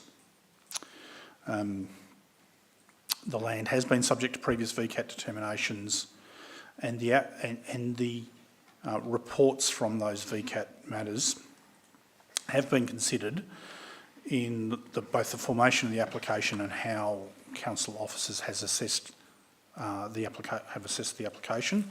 And as I said previously, the previous VCAT matters don't determine our council's decision anyway, but they do inform. Our view is that overall the proposal complies with the objectives of clause 56 around residential subdivision in the planning scheme, and also that in this context the removal of native vegetation is considered appropriate given the attention that's been given to avoiding and minimising that, and then offsetting the residual amount. The substance of objections has been considered, and some of the key differences between this application and previous applications that were considered by VCAT include the reduction in the number of lots, the focus on building envelopes that provide for view sharing, the avoidance of development within flood-prone areas, the improvements in relation to treatment of stormwater, and the adoption of the Paynesville Growth Area Structure Plan, where there is now more certainty about the connectivity of this precinct over time with other areas. I think the other point I would note, and some consideration has been made during the evening around issues such as risks to coastal infrastructure, and particularly the path, which is highly valued by the community, and that's recognised. I do note that at present the land is private land and can continue to be grazed in perpetuity, and in those circumstances there wouldn't be an opportunity for relocation of the path in any case either. So, and similarly, as was mentioned, the current circumstance in relation to stormwater is that stormwater is not treated before it enters the wetlands, and that this proposal would include treatment not just of the stormwater from this proposal, but of the estate more generally. In relation to climate change and the impacts of inundation, there's been considerable discussion around that. Again, reference there is that I just draw to councillors' attentions is that we are required to seek the advice of the CMA, and we have done so, and that their advice is not to object to the planning permit application subject to a range of conditions, and those conditions are proposed. As indicated, the EBPC referral process has commenced, and the applicant understands that in the event that the EBPC Act requires changes to what's proposed, that those matters will be considered by way of an amendment to the planning permit, and there's appropriate processes that address that.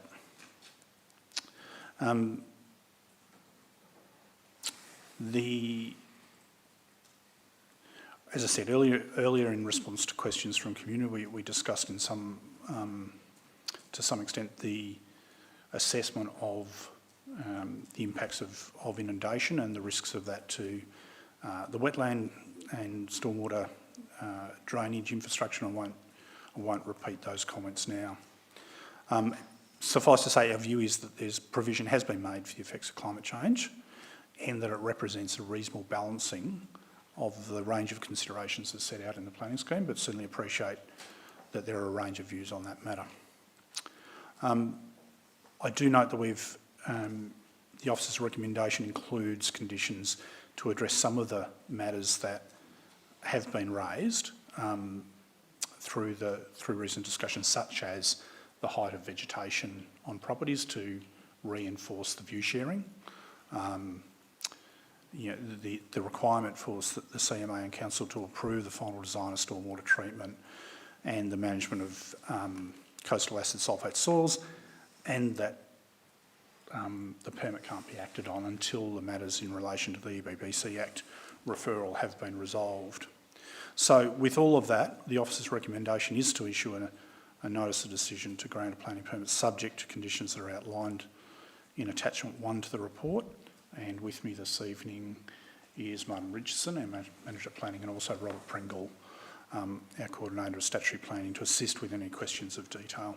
So thank you. Thank you, Mr McConnell. Councillor Buckley, you have a question? Then Tom. Yes, thank you, Chair. I've got a couple of questions. The first one is, if the motion fails this evening, what will be the process if we fail to determine? And also, just as a supplementary to that, this is a procedural question, At what point would a panel come in to decide this planning matter?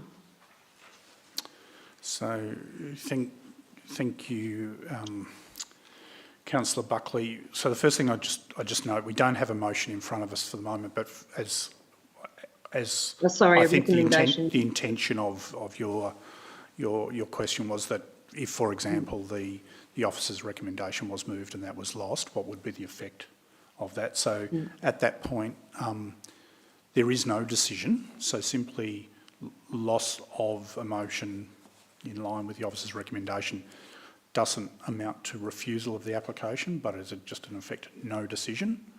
And so it remains in the circumstance that, as it does currently and has done for some time, which is at that point the applicant has the opportunity to seek review at VCAT for failure to determine within 60 days, which is a threshold for all the planning permit applications. So at that point, the matter is then considered by VCAT, and that's ordinarily the case, and VCAT will appoint either one or more appropriately qualified members to hear the matter.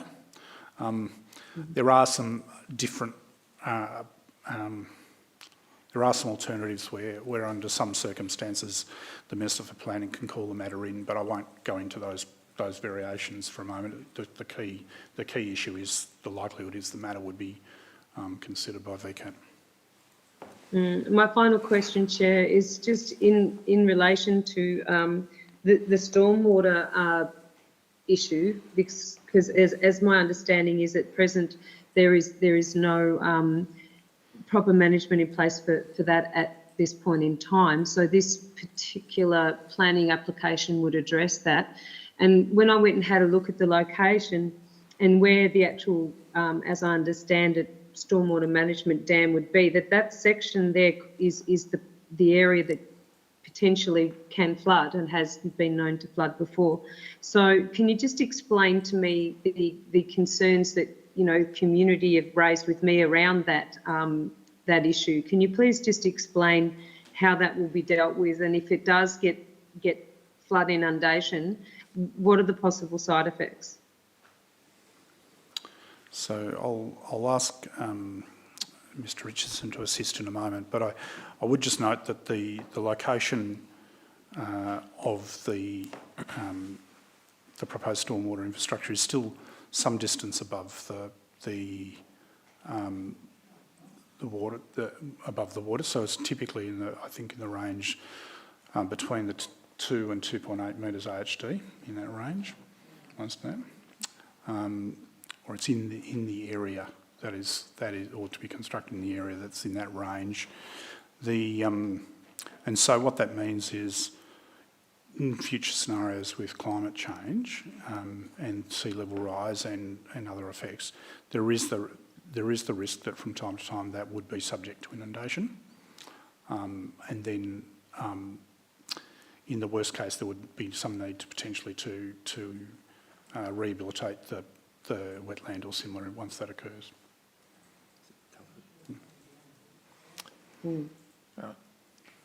Good. Thank you, Councillor Buckley. Councillor Crook. I have a range of questions, but I'll just ask one or two and give somebody else a go. The East Gippsland planning scheme's really clear on natural hazard risk in requiring council under section 13.01, I think it's 1S or S1, among other things, it calls on council to identify at-risk areas using the best available data and climate change science. So that's not a disputed claim, that's what it says. My question is, how has this been achieved, given that I understand from what we've been told only last week and the information that we've been provided by the proponent and council officers is related and based on information from 2010 and 2014 primarily, when we know that more contemporary information, such as the CSIRO vulnerability assessment of the Gippsland Lakes, was undertaken only last year in 2022. So how are we using the best available data in climate science if the information we're basing the current decision on is about 10 years old? Thanks, Councillor, through you, Chair. I think it's important to point out that the provisions of the planning scheme that relate to identifying areas of risk and directing population growth to low-risk areas and those sorts of things are fundamentally addressed at the strategic planning stage. That is, that those aspects of the planning scheme that refer to the direction of development to certain locations and the identification of areas which are no-go areas or which support urban growth, as the case may be, are fundamentally strategic planning functions.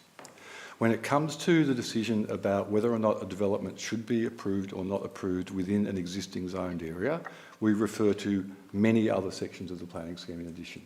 Now, that's not to deny that the consideration of climate risk and the consideration of climate impacts is a part of the assessment of a planning application. But equally, that must be considered with a range of other provisions in the planning scheme that provide for the orderly development of residential land, the provision of appropriate services and infrastructure, and the delivery of housing for the growing population. All of these things need to be balanced, and that's fundamentally the challenge of making a planning decision that Council has, is that we don't just take one aspect of the planning scheme and say that overrides everything else. There's only one area in planning where we do that, and that's bushfire. Bushfire takes precedence over any other consideration. But in the history of planning decisions around these matters, it's fundamentally about balancing sometimes competing considerations. And I would say that the fundamental direction of the planning scheme is that there is a presumption that land which is zoned residential shall be developed for residential purposes, and that in doing so, we need to seek to minimise the risks and impact of that development. That would be my answer. The question about the nature of contemporary information, again, a very important point and a good question. Again, all I would say is that the policy considerations that Council must consider are set by state government. They are set through the floodplain manager, which is the authority responsible for setting state policy, which is the East Gippsland Catchment Management Authority, and the heights and risks associated with inundation are set by that policy, and that's what I, as a planner, would prefer to follow than to do my own research and come up with my own conclusions. Sorry, can I just clarify? No, as long as you're not getting into debate. So you've asked a question, you've got an answer. You've got a second question. I'd just like to clarify, if it's okay. It sounds, Martin, like you're telling me that the mistake was effectively made at the strategic planning level and that now the land is zoned residential. There's not a lot we can do about it. Councillor, through you, Chair, I made no such reference to a mistake.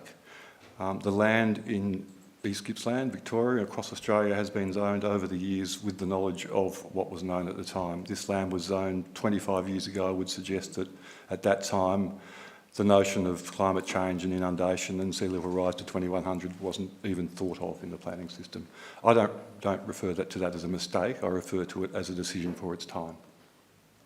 Thank you. Councillor White had a question you had too. John? Thank you. I'd just like to ask the question about the, I'm pretty sure in very early briefings that we were shown the overview of that area, and that quite a bit of that low land which can never be built on is still in private hands. Is that correct? And then if it is, I've got a second question, please. Thank you, Councillor White, and through you, Chair. I think that the area you're referring to is land further to the, well, further along away from Paynesville towards Eagle Point, which is foreshadowed in the Paynesville Growth Area Plan as future residential land, and some of the lots in that area extend into the very low-lying areas and in fact into the water area that's already inundated or underwater as private land. And so those matters that you raise, I think, will bear consideration when the planning decisions come forward at some point in the future in relation to those areas as part of the Paynesville Growth Area Plan. Good. Okay, So what I was referring to there would be that, surely it would be an extension of this particular zone that council will have control over, and that might be passed. Those areas might be passed over to council as well to manage. Would that be an assumption, a reasonable assumption? Thanks, Councillor White. Through you, Chair. Yes, it is a reasonable assumption. As Stuart mentioned, there are areas of private land further to the west of the Point Fullarton wetlands that are in fact in the lake. So there will have to be a management solution to that into the future. The Paynesville Growth Area Structure Plan proposes a substantial area of that land goes into public ownership and management, and also a further buffer for potential future rezoning to allow for that beyond 2.8 metre sea level rise. But yes, that land which sits essentially below 2.8 metres AHD further to the west will need to pass into public hands in the future, and unfortunately it may be likely that it will pass into council's hands. Thank you.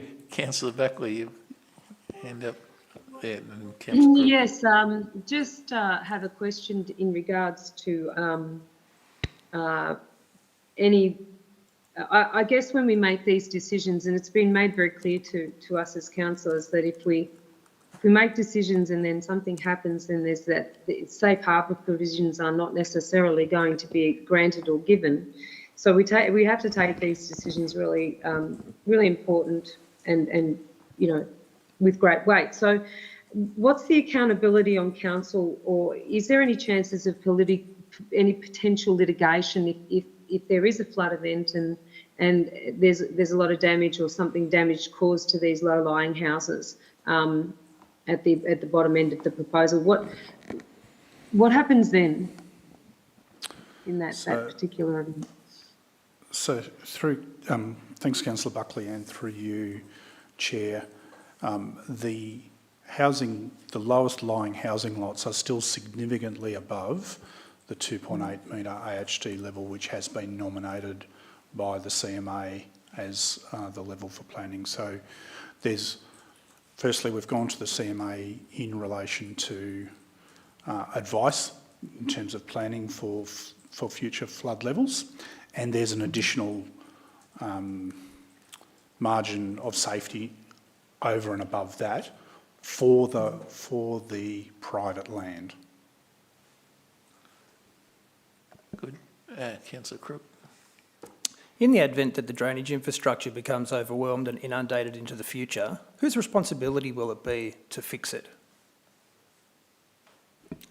Thanks, Councillor Cook. Through you, Chair. As with any drainage infrastructure which comes into council hands, with which I would say there are also risks associated. For example, the discussion we've been having with council in Lakes Entrance Northern Growth Area, where there are literally millions and millions of dollars worth of drainage infrastructure assets that will pass to council with significant flood risks. As with any piece of public drainage infrastructure, it would be council's responsibility to maintain and manage that infrastructure. Thanks. Good. Finished? No? No, one more. That's you two go on.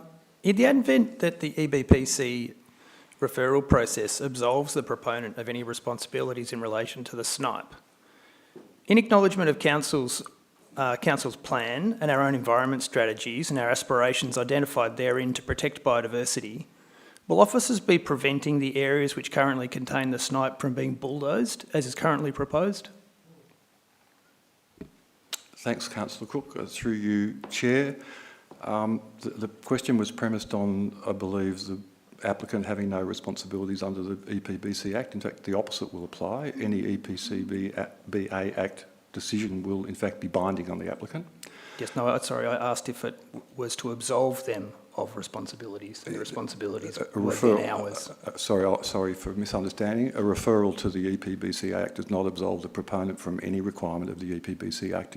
In fact, it invokes those requirements when the decision is made.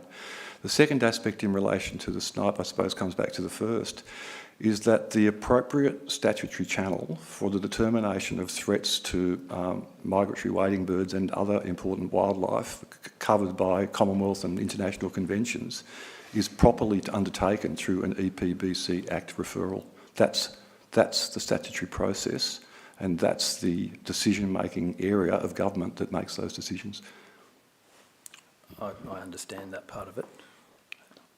I've just got a question relating to transparency and accountability, if that's okay, Chair. Final one. It's just in relation to what thresholds exist when we define when changes to a plan occur and what actually constitutes what is termed an amendment.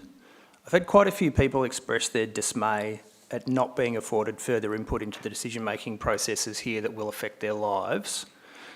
They've participated in a planning consultation process, and then changes have been made to the plans, but there's been a determination that those changes don't constitute amendments and so don't allow for further input from the community on these decisions. So I wonder if anybody could speak to the thresholds that are applied to determine whether an application or the changes to the plans actually constitute an amendment as opposed to an adjustment or some of the other terms that we've heard.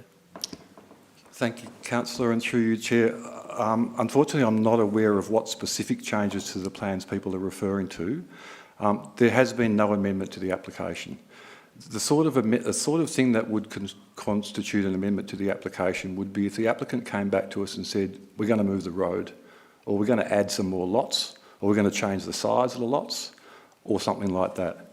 In this case, and again, I'm not sure if it's my misunderstanding, but when people make reference to changes to the plan, the only additional information that we have received in relation to supporting the application has been some further information around building envelopes and some refinement of the building envelopes proposed in order to address the issues that were raised in the planning consultation meeting, and a little further information that we have received upon request about some details in terms of the drainage management arrangements to assist our assets and community open space people to undertake an assessment of the proposal. So per se, there has been no amendment to the application, simply further supporting information provided. But further, to come to the point of your question, if there had been changes provided to us that were substantive changes to the plan, the threshold is this. Council officers have to make a determination as to whether those changes will create a greater detriment to people or a lesser detriment. That's the trigger. So, for example, I'll give you an example. Someone has an application in for a house. They then say, oh, I want to put another story on top. They put the amendment in. We say, right, that's likely to have a greater detriment on the neighbour's rights or impacts, and therefore we would re-advertise that plan. It is quite common for us to receive amendments to planning applications that actually reduce the impact. So, neighbour wants to build a two-storey house, objector says, I don't like it, neighbour says, I'll reduce it to one, we take the amendment, everyone's happy. So we don't re-advertise it. That's the trigger, and it's written into the Act, is that the decision trigger is whether or not any amendment, and in this case we haven't received an amendment, but whether any amendment is likely to create a greater detriment to other parties. Thank you. Good. All right, no further questions? In which case... I'd just like to propose an amendment at some stage, if that's possible. I'm not sure if the appropriate time is now. So we put the motion first.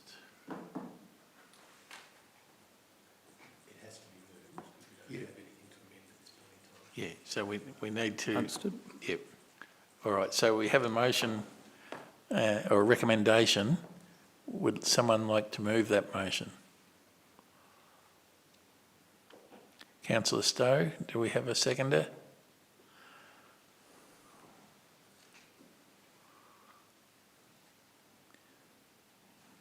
So if we haven't got a seconder, it lapses. Right, so that's the end of the item. So for one of a seconder, the motion lapses. All right, so we'll move on to item 4, Councillor and Delegates report, and we might as well start at the top, and I'll ask Councillor Urey. Sorry, Chair, could I just suggest maybe if a lot of people are going to leave that we take a short break to allow them to do that so as not to disrupt the meeting? Yeah, we can do that. Yep. Thank you. Can I suggest 5 minutes? Do we wish to just pause for a couple of minutes, or do we wish to have an adjournment? Yeah, we'll adjourn for 5 minutes. So we will resume at 8:05.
Councillor Uri. Thank you, Chair. I have a written report which I'm happy to submit for inclusion in the minutes, but just to mention a couple of things. Audit and risk. I'm one of the councillor delegates for the Audit and Risk Committee, and we've been very busy. We had an ordinary meeting on Monday the 21st, and I reported back to councillors about that meeting. There was an interview panel for a new independent member on Thursday the 24th, and also an annual performance assessment was considered at a meeting on Monday the 4th. But the most important thing I've got to report is that I spent 2 days at the Gippsland New Energy Conference in Sale, which I think was an amazing event, very positive. It was fully subscribed with over 500 participants, and the participants came from all levels of the renewable energy sector, as well as a whole lot of organisations who had relevant business with the sector. There were representatives from the SEC, VicGrid, as well as the offshore wind business people. I've outlined in a little bit more detail in my report who the participants were. Interestingly, I was able to participate in a field trip to Alexom facility in Kilmany, which is a new facility. It's a national first, brand new business for solar panel recycling. And when operational, they will take solar panels from anywhere around Australia, I believe. The panels are tested for suitability for reuse initially before they're blasted, really using a high pressure system, a closed system, into their major components, and then there's a product that they can use at the end. So, fascinating visit. I'm sure a lot of people who've been wondering about what happens to our solar panels, including our own sustainability staff, I think they will take a lot of notice of that, and that will be great for us to use. Main conference takeouts. The offshore wind industry, the new one, is a massive project with a need to proceed quickly to contribute to the net zero targets set by state and federal governments. There is a strong demand that this new industry be rolled out in a fair way with recognition, input and distributed benefits to include First Nations people, communities, young people and affected people as priorities at the same time as providing clean renewable energy. And I think there's an ongoing conversation for us to be involved with as East Gippsland Shire Council, and I think the best way is through One Gippsland. So there's a regional-wide approach to how the benefits should be distributed. I have several other takeouts and suggestions in my report, as I say, which I'm happy to submit. I've also got about 10 links there to a number of really important sites that outline, for example, electric vehicle battery recycling, how wind turbine constructions can be recycled and so on. I'm sure that they will provide answers to some of the questions that I carried with me from East Gippsland Shire Council. Thank you, Thank you, Chair. Councillor Uri. We'll go across the screen, which gets us to Councillor Buckley. Thank you, Chair. Look, I've done several council gigs in the last few weeks, but I'm just going to talk about one in particular that myself and Councillor White attended, which was the MEET conference down in Sale. It really was a terrific event, and we both the food was excellent, I must say. And we really learnt a lot, but there were some real takeouts in regards to what we face in our region in regards to the meat industry. I'm sure Councillor White will speak to it as well. My report has certainly been submitted, but I think that the key principles for success in the area is in this particular area, which is such a huge economic contributor to East Gippsland, is collaboration and certainly inclusivity, so bringing a lot of drive and innovation to the sector, and ensuring that that we take care of our farming sector, because there's a mental health issue. I mean, we're concerned about what it might mean in the future in regards to being able to sustain our agricultural sectors in the face of adversity, because you know, we've got so many mitigating external pressures, especially in regards to China being our biggest market. And at the moment, they've got a glut of meat, which means that our product is not as highly sought out at present. And we've also had problems with being able to process because of lack of labour. So there's a whole lot of things that I would really actually like people to have a look at in my submission into my which will be in the next minutes. And unfortunately, I didn't have my notes in front of me to be more specific, but certainly a very valuable exercise, and one that we're going to have to watch this space very carefully, certainly about the carbon sequestration and how that process is going to make its way into a sustainable industry that will ensure that we have best management practices in East Gippsland and efficiency, and that's certainly good for everyone. So I'll leave my report there. Thank you, Chair. Thank you, Councillor Buckley. Councillor Stowe, you're next.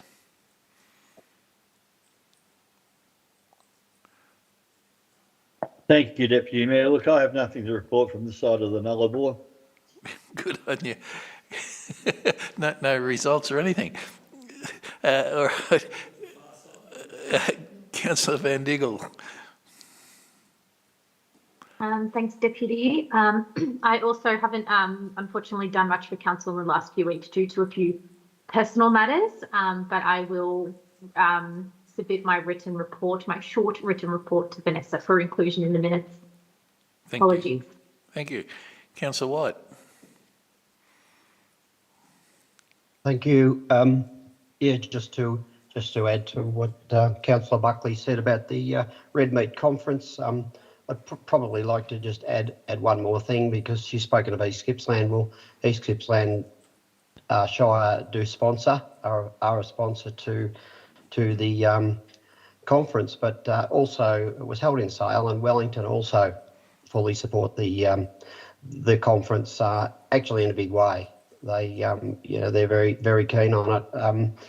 A couple of the key things that came out of it were the pressure on the sector from the weather this year, but also the doom and gloom on prices. And one of the presenters, which you know, actually travel the world, Simon Quilty, they spoke of these low prices probably well into 2025.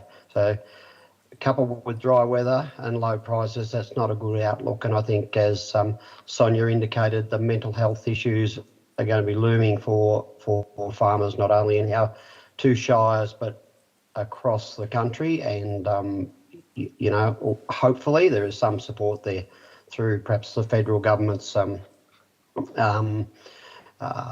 think they've got a large pot of money to assist when things get really tough. So that came from it. But also it was really good to see younger people there. They're in the agricultural sector, and were positive and upbeat. So that was good to see. And I can say, as some of those young presenters told us their story, they work very, very hard, and they have worked very, very hard to get where they are. And I hope that they do not trip at the last hurdle. So I wish them all the best in the future. So thank you for that. Thank you, Councillor White. Councillor Crook. Thank you, Chair. I also had the pleasure of attending the Gippsland New Energy Conference, although unfortunately not in person, because by the time I got round to booking a ticket, it was booked out. But I did attend online, which the audio didn't work great for the first little while, but once it started working, it was full of some really interesting information. I was absolutely thrilled that There's a solar panel recycling facility in a neighbouring shire that's employing a whole lot of locals to do great stuff. I was actually really quite shocked at just how many jobs there are in the renewable energy sector. This new State Electricity, or the Reinvigorated State Electricity Commission, the SEC, estimates that they're going to need 59,000 jobs to deliver the renewables targets for Victoria as they exist today, and even more if we're going to do it faster, which we probably need to.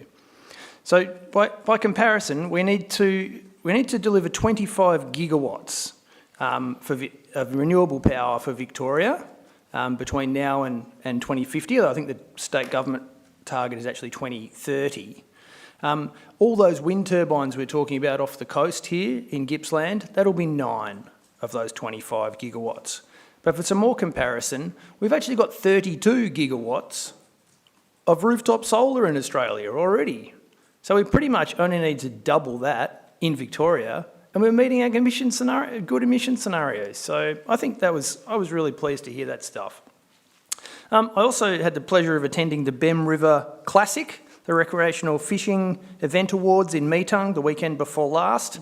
Brim Classic. And the Brim Classic. The Brim Classic. Yeah, Bem River's down the road. I think there's actually a commercial entity's name in the name. We'll just call it the Brim Classic. So I went to the Brim Classic and I handed out all the prizes in Meetung. They were a bit of a tough audience, but I think we all had a pretty good time.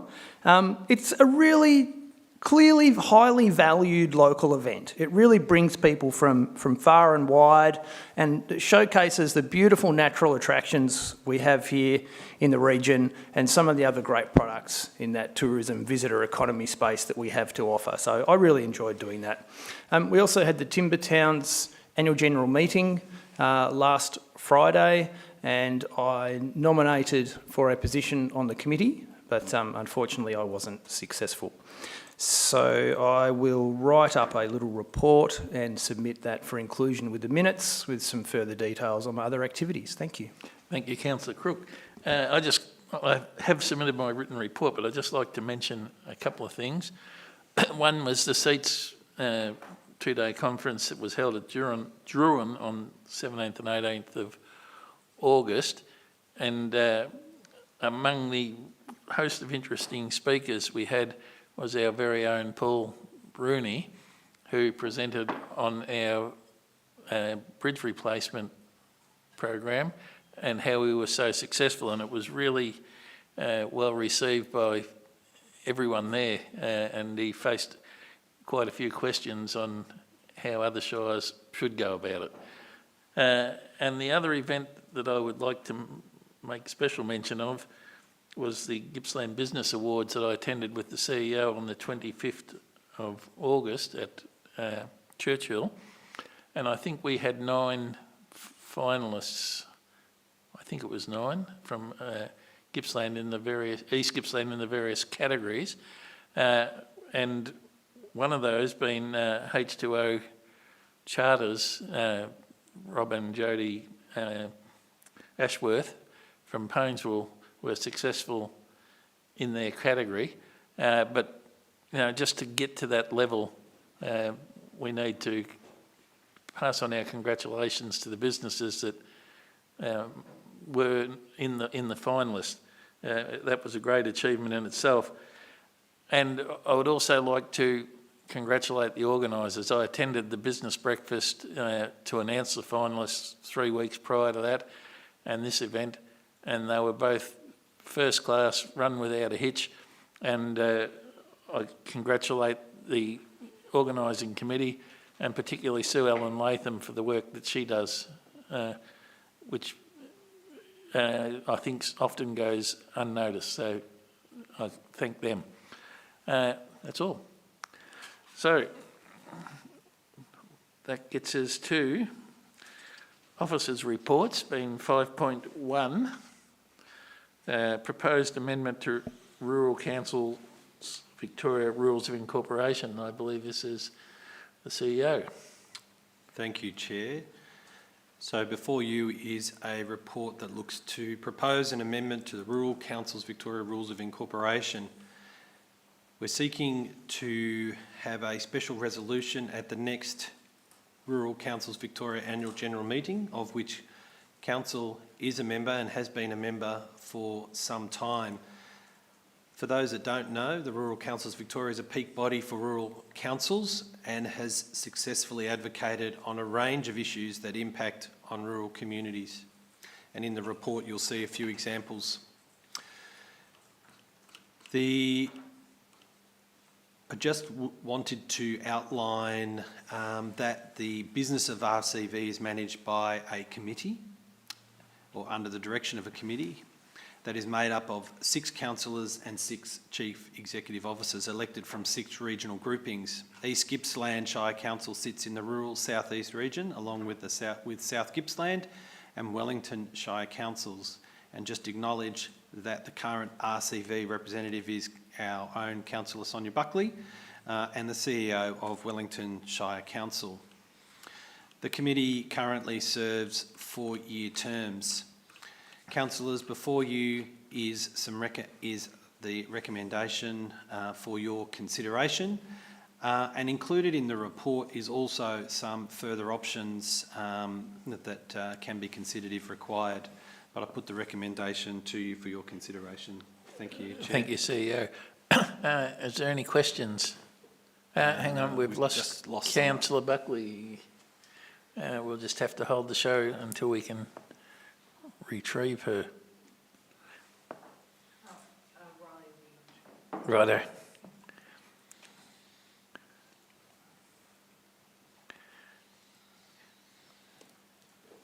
Here she is, but she's back again.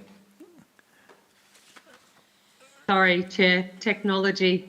Yeah, I thought it was lights out in the prison. Which point did you leave? 60 seconds, I think it took me to reconnect. So the recommendation is before us, correct? Yeah, Correct. So any questions of the CEO? Yeah, go ahead, Councillor Buckley. May I just ask what has brought this recommendation to the council? What was the impetus? Thank you, Councillor Buckley, and through you, Chair. So there was, each year, Council look at the committees that various council laws are delegated to. And as part of that process and discussion, there was some questions raised about the length of the term of the RCV representation. And I do note that, as outlined in the report, the RCV representation is slightly different to other delegated committees in that the person is ultimately elected by the group, the rural southeast region, to represent to be a representative of the 3 councils that make up that group. So as part of that conversation, I was asked to bring back some options, which I did, and they are now presented to Council for your consideration. And just one further supplementary question, CEO. So if this was to be passed this evening, it won't really come into effect until the AGM, and then even so it wouldn't really affect the term of this council, would it? It would be the next 4-year term of the next council group. Is that correct? I can't speak with definitively because ultimately that would be up to the RCV committee. However, my expectation would be that this wouldn't start until the next term, given that the current arrangement is for 4-year terms, so there would be a period of transition for that to occur. Mm-hmm. And the next, essentially the next election, if you like, of members of the committee would occur at the end of that 4-year period. So likely that there will be no change in the current term, that it will start from the next term of councillors across the state. Good. Thank you. Councillor White. Thank you. My question relates to the other partners in this Wellington and South Gippsland. What's been their input and their opinion, please? Thanks for the question, Councillor White, and through you, Chair. So I have flagged with both informally with both the Wellington and South Gippsland CEOs, and also informally with the Secretariat to understand the process. So we needed to understand how a change could be made. As a member of RCV, so it's a member-based organisation, it doesn't need to be in collaboration with the other members. It is this council's request to change the rules, but they are aware of it, but I haven't sought their approval, if you like, or their input into the report, but they are aware of it. Good.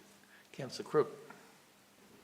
Following on from Councillor White's question, Mr CEO, if our council was to resolve to support this motion, and the concept was put to the RCV committee for, sorry, is it asking for 1 year terms? Two-year terms, that would then actually be up to the determination of the existing committee, would it not? It's of the membership, as I understand it, that 75%, as it's outlined in the report, that 75% of the member delegates voting at the general meeting. Understood. Thank you. Good. Any further questions? If not, we have a recommendation. Would someone like to move that recommendation? Councillor Uri? Do we have a seconder? Thought it was going to happen again. Councillor Crook. Councillor Uri, would you like to speak to the motion? Thank you, Mr CEO, for the report. And I think it's clearly set out there what the benefits could be for this proposal. And I think they, if we were to accept this and put it to the committee, and if it was successful, I think a 2-year term sounds eminently sensible and sort of lines up with most of the other councillor representative positions that are held. So, yes, I commend it to my fellow councillors. Councillor Crook, do you wish to speak to it? Just to say that it seems logical. We don't have any other delegated committee positions that last for 4 years. I certainly wasn't aware that it was a 4-year term when we voted on it originally. I think a 2-year term provides an opportunity for multiple councillors to engage in the experience and to represent council with a bit of diversity, which is always a good thing. Anyone wish to speak for or against? Councillor Buckley. Yes, thank you, Chair. I'll be speaking against this motion. I guess first and foremost, let's not underestimate. Well, let me start again. I'll express my reservations regarding the CEO's recommendation to seek a special resolution at the upcoming Rural Council's Victoria Annual General Meeting to change the term of appointment for regional representatives from 4 years to 2. And while I respect diligent work of the officers, I believe it's crucial to consider the merits of maintaining the status quo. First and foremost, let's not underestimate the value of stability and continuity. Rural Councils Victoria has been a long-standing partner for East Gippsland Shire Council since 2006, and over the years we've developed strong relationships and made significant progress in advocating for rural communities. The existing 4-year terms for our representatives have allowed us to build expertise, forging enduring partnerships and effectively addressing the pressing issues that affect our region. And I've been really proud to be representing our region on our state level. Additionally, a longer-term commitment allows our representatives to immerse themselves deeply into the intricacies of rural councils' operations, and this depth of knowledge is invaluable when dealing with complex matters such as housing policy, community engagement principles, climate change adaptation, and rural funding. So our representatives' experience helps ensure that the interests of our community remain at the forefront of Rural Council's advocacy efforts. Furthermore, consistency in representation fosters trust and credibility. And I think we've been able to establish ourselves, certainly the CEO of Wellington, as credible voices for our region. And a change in the terms may disrupt these established relationships and require time for new members to build similar levels of trust and influence within the organisation. So in conclusion, I think we should stay the course so that we don't add administrative burdens. Shorter terms could lead to more frequent elections, etc., because that's how it all works. And I think that even though the CEO's recommendation was worthy of consideration, I believe that maintaining the existing 4-year terms for the rural councils of Victoria is not only the prudent course of action, but it allows us to capitalise on the expertise and relationships and the credibility that we've built over the years. And so let's embrace the positive aspects of that stability and continue with our representation with Rural Councils Victoria in its current form. Thank you. Thank you, Councillor Buckley. Anyone else wish to speak for or against the motion? If not, Councillor Van Diggle. Yeah, thank you, Deputy Mayor. I think in principle I support the 2-year term moving forward, but I don't think that should be actioned this term because Councillor Buckley signed up thinking she was going to do the 4 years, but I do agree moving forward for the new councillor term that maybe a 2-year term would be good, because I know when I first ran for council and found out about the groups, I was quite interested myself in Rural Councils Victoria, and I'm sure that a lot of councillors feel the same. So I think having a little bit of diversity over the 4 years would be good, but I think that should be something that's actioned in the next council term. So I do support it because I know it's not going to be actioned this council term anyway, but I do think Sonia should see it out. Good, thank you. Anyone else wish to speak for or against?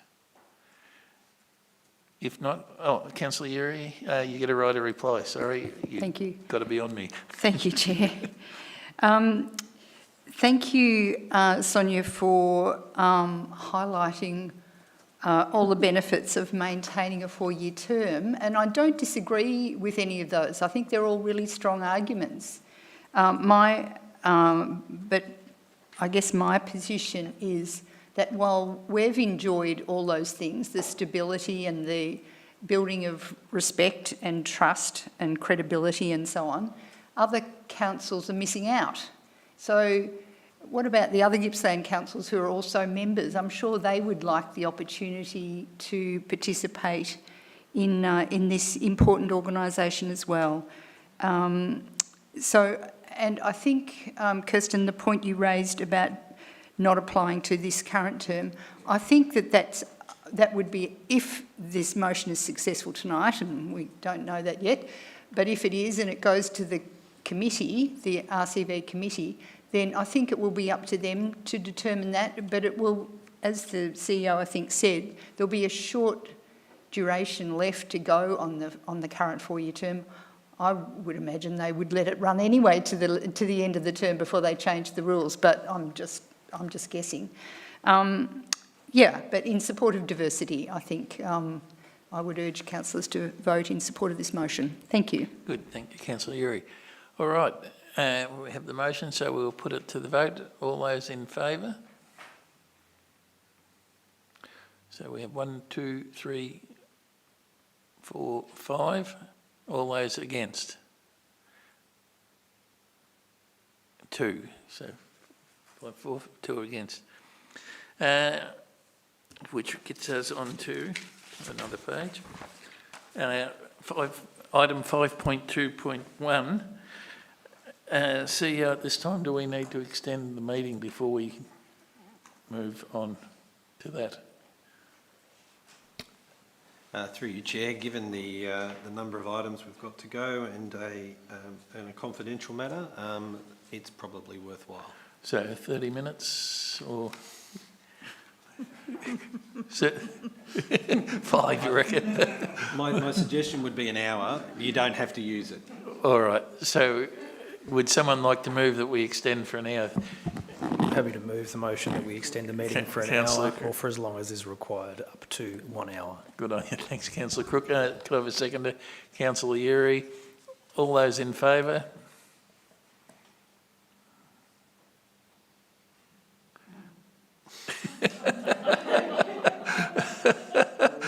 and against? And Councillor Stowe is against.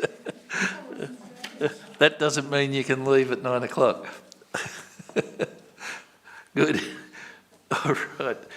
Item 5.2.1, Buchan Main Street and Linkages project, and I believe this would be Ms Weigels. Thank you, Chair. Councillors, before you this evening is a report proposing to award a contract for the Buchan Streetscapes and Linkages. This project is funded by a $2.8 million grant from the local Economic Recovery Program, which councillors know is a bushfire recovery program, and includes $150,000 of council funds for those bits of the program the project that can't be claimed through the fund. The proposed project originates from the Buchan Streetscape Place Activation Plan, which went through an extensive community consultation and workshop with some multiple on-site sessions and set the groundwork for the contract before you, which will assist to deliver this plan and is for the construction of civil and landscaping works associated with the Main Street redevelopment in Main Road, Buchan, and will deliver an improved pedestrian network within the township by making the connections between the shops easier for pedestrians to navigate, increasing vehicle and pedestrian movement to the existing playground and the barbecue areas, increasing car parking, improving traffic movements within the town, and providing an extension of the footpath network and formalising the current turnaround areas, which also provides further parking infrastructure. The above works, or the works we've just discussed, will complete the final stage of the overall project, with the pedestrian linkages from the township to the caves, the Buchan Caves Reserve, now complete, and business activation activities also underway. The project was developed with extensive community consultation, including the use of a community project reference group, several on-site community consultation sessions, mail-outs to the broader Buchan community with concept options and surveying of the community. An online page on our website for the project has also been active since 2021. And this is detailed in more detail in the report before you. The report is also supported by a confidential attachment detailing the tender evaluation process and the recommendations of the tender evaluation panel. With me this evening to answer any questions of a technical nature is Zoe Delaney, Acting Manager of Infrastructure Projects. Thank you. Thank you. Councillor White, you have a question? Yes, I do. A couple of changes that council's made over recent years, one being Nicholson Street in Bairnsdale, where there are unintended consequences due to parking arrangements, and it's just come to my attention, being spoken to by a truck driver, that the unintended consequences for Bruthen is that they can no longer park at the shop and get their lunch. So what he's actually told me is that they stop elsewhere now. So in terms of lifting the trade at the local milk bar or the bakery, these guys aren't stopping because they can't stop because of the way that's been redesigned. And I'm just hoping that this doesn't happen to Buchan, because there's only, I think, one active shop, and I wouldn't like to see them lose patronage because of this development, and it's not being considered. So that's my question, is it going to be truck driver friendly? Thank you, Councillor White. As the report outlines, this actually increases parking in the Buchan Township and provides some more off-road parking for those that don't need the on-street parking. So I believe there's been extensive consultation, including consultation with the trucking community, because originally there was some traffic calming devices that were proposed for the design as well, which were removed because they were not going to be suitable for the truck drivers and for trucks in general. So there has been a fairly extensive consultation, including with those that drive heavy and rigid vehicles. My understanding is that they will still be able to park on street as they are at the moment, but I might hand that question across to Ms Delaney, who may have some further information on the design. Thank you, Councillor, for your question, and through you, Chair. There is the provision for a long vehicle parking on the southern side of the street, directly in front of that roadhouse that you mentioned, so that has been included in the plans. That sounds like a good move, really, because as I said, it was not expected that the trucks were not going to be able to stop in Bruthen anymore, so that was, I believe they must have an early lunch, because I think they mentioned Can River a little bit before Bruthen. So thank you for that. Councillor Stowe. Just a short question. You said there's long vehicle parking being made available for how many vehicles? So again, thank you, Councillor. I'll pass that over to Ms Delaney. Thank you. Thank you, Councillor. Through you, Chair. One long vehicle parking, Councillor. So what's the current situation? How many are available currently? I believe 0. So vehicles are currently parking on street. This will be a designating parking bay off the street. And so sorry, you broke up when you were answering. I'm sorry, I just didn't hear that because of the... Could you just repeat it, please? How many were there and how many are there now? There's one now, but how many were there? Councillor, thank you for your question. Through you, Chair. The vehicles currently park on the main road, and this designated bay would be off the road, adjacent to it. So I'm not quite understanding that. Does that mean at the moment they park along the road? They won't be able to park there now. They'll only be able to park in this one designated bay. Is that correct? I'm happy to take this question. So the on-street car parking, the parallel parking, will still be there, Councillor Stowe, which will still provide those opportunities. And then there's this off-street car park, which is new. So there will be an additional provision for trucks. Okay, thank you. Just draw your attention to the attachment that shows that in a little more detail, the attachment 5.2.1.3. Thank you very much. Good. Any further questions? Councillor Uri. Thank you, Chair. I think I read in the report that this project was part of the community plan initially. Is that correct? That's right. It has a long gestation. It was part of the community plan, and it was one of the items that when we made a decision to only apply in the early rounds of the local economic recovery funding, while the community was really in those early stages of recovery, so that we were putting forward projects into those early programs. So because it was already part of their community plan and there'd been long-held aspirations for improvements to the streetscapes and for really getting people to stop and stick in the town rather than drive straight through to the Buchan Caves, it was seen as a project that would help deliver that community plan. Yes.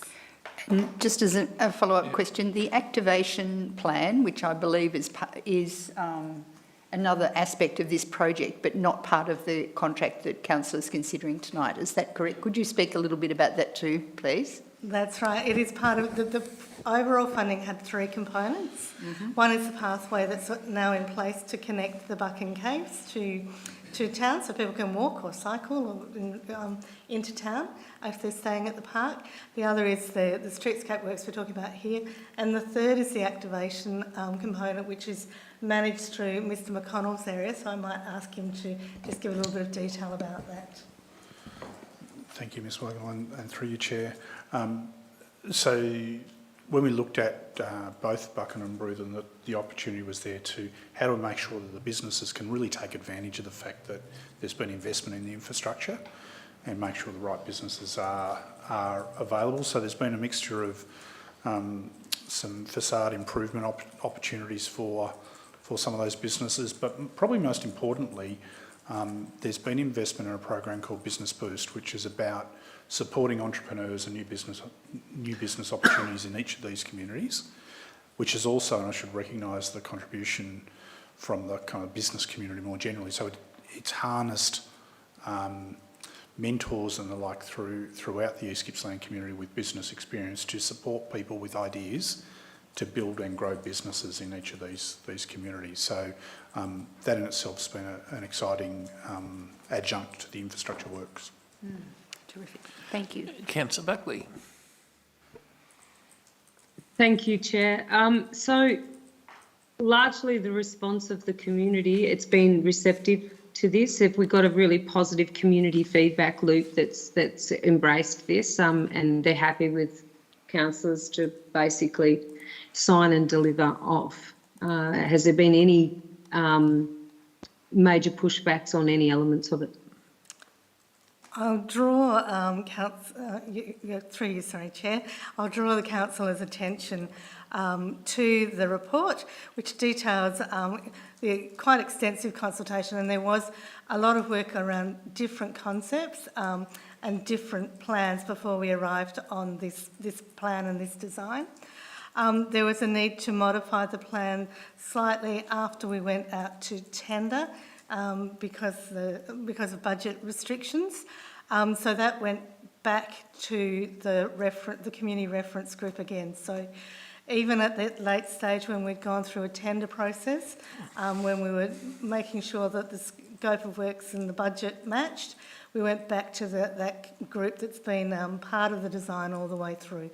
So my understanding is that they're more than happy. In fact, some of the things that they were a little unsure of were the things that got taken out in that last design review. So there's strong support for the program and for the design that's before you this evening and will be implemented through this contract.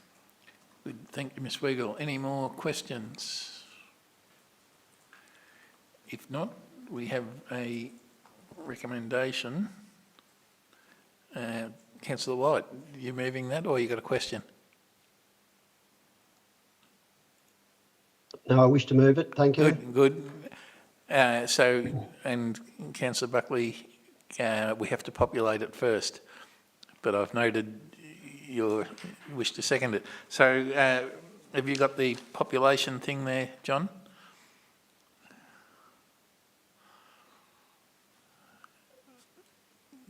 I'm going to actually have to look. I've got the two screens, so yeah, okay. So you can still see me. Yeah, that's the motion. But yes, received and notes the report. Yes.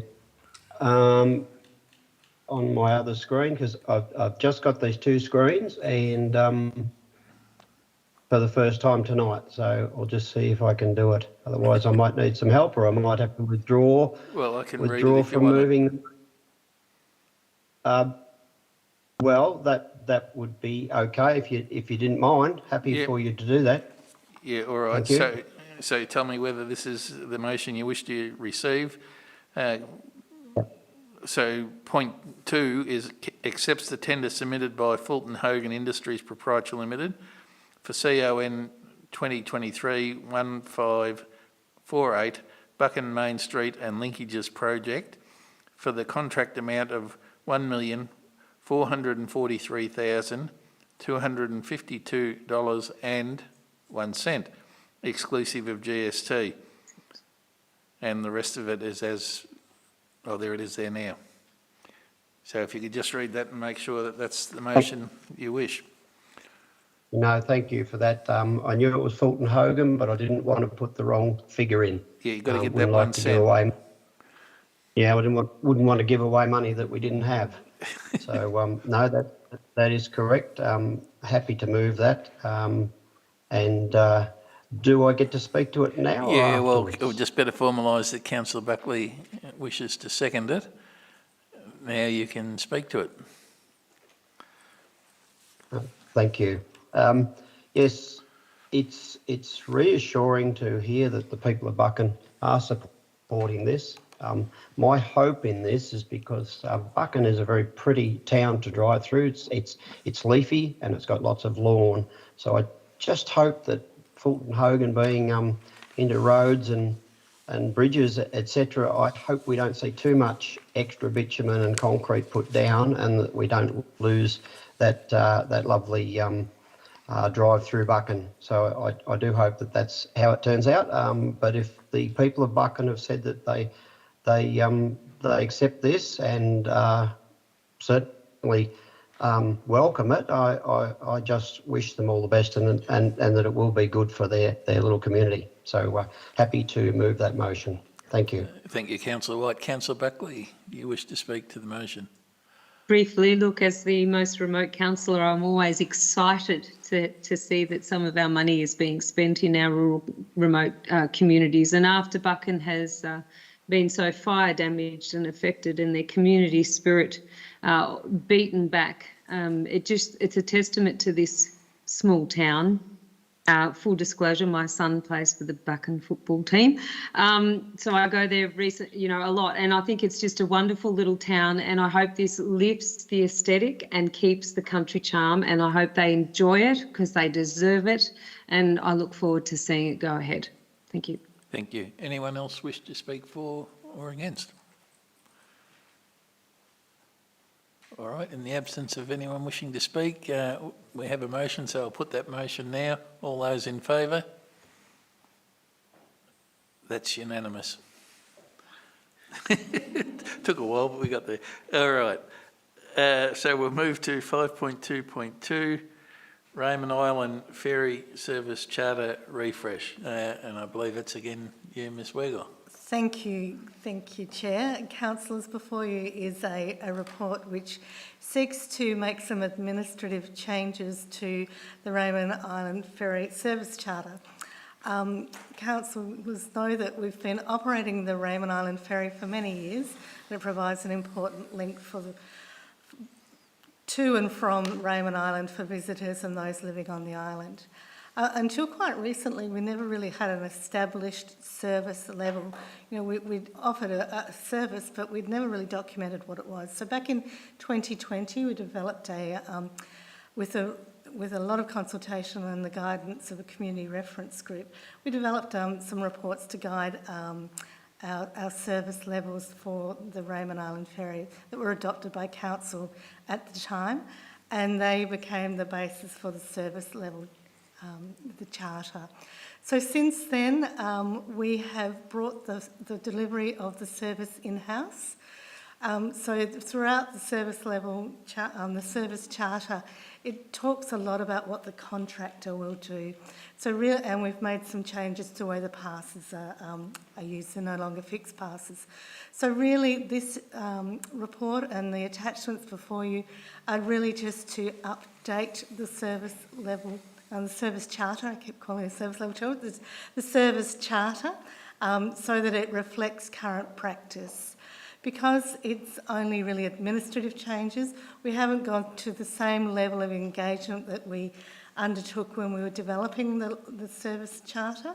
However, we have gone back both to all those community members that were on the original community reference group and to RICA, the Raymond Island Community Association, to make sure that they're comfortable with the changes. RICA suggested a few more changes, so we have incorporated those into the documents before you this evening. So with me this evening is Jason Connolly, who is our airport coordinator, but also currently responsible for our ferry service, who can answer any questions of a technical nature. And before you is a report and both the attachment of the final changes and a track changes version, so you can see the changes in their entirety. Thank you. Thank you, Ms Weigel. Councillor Buckley. Thank you, Ms Weigel. It's noted that there has been community consultation and changes made, but for the sake of community, so that they understand what those changes are, could we please be informed of those changes that have been made? Sure. I'm just opening that particular section. So the changes were moving some of the documentation around. So the area around the ferry passes has been moved further back into the body of the report. There were some areas that we were suggesting we omit. They've been reinstated, and there's been some additional clarification around emergency services. And other than that, the changes are just simplification and clarification of some wording where there was still that ability to improve some of the wording, so it made it clearer.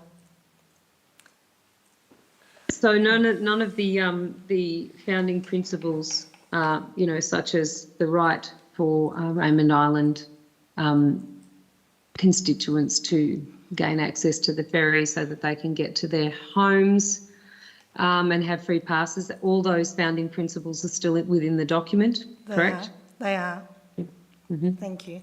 And also the amendments, any amendments that have been made that Riker were not happy with, they've all been addressed? They have been addressed, and I provided Riker back with a final copy of the changes, which they have confirmed that they're happy with. So I did that closing of the loop and provided them with the final changes as well. Thank you, Ms Wiggle. Councillor Van Dugel. Thank you. I just have a question in regards to page 611 or page 7 of the charter. It says that dogs will be limited to one per family, and a dog may be refused boarding. Was that also agreed by Riker? Because, for example, I have 3 dogs that I would love to take to the island, but at the moment it seems that the service charter is limiting that. So I'm just interested why that would be the case. Where do we go? 3 dogs. So here it says you can only have 2 dogs per family.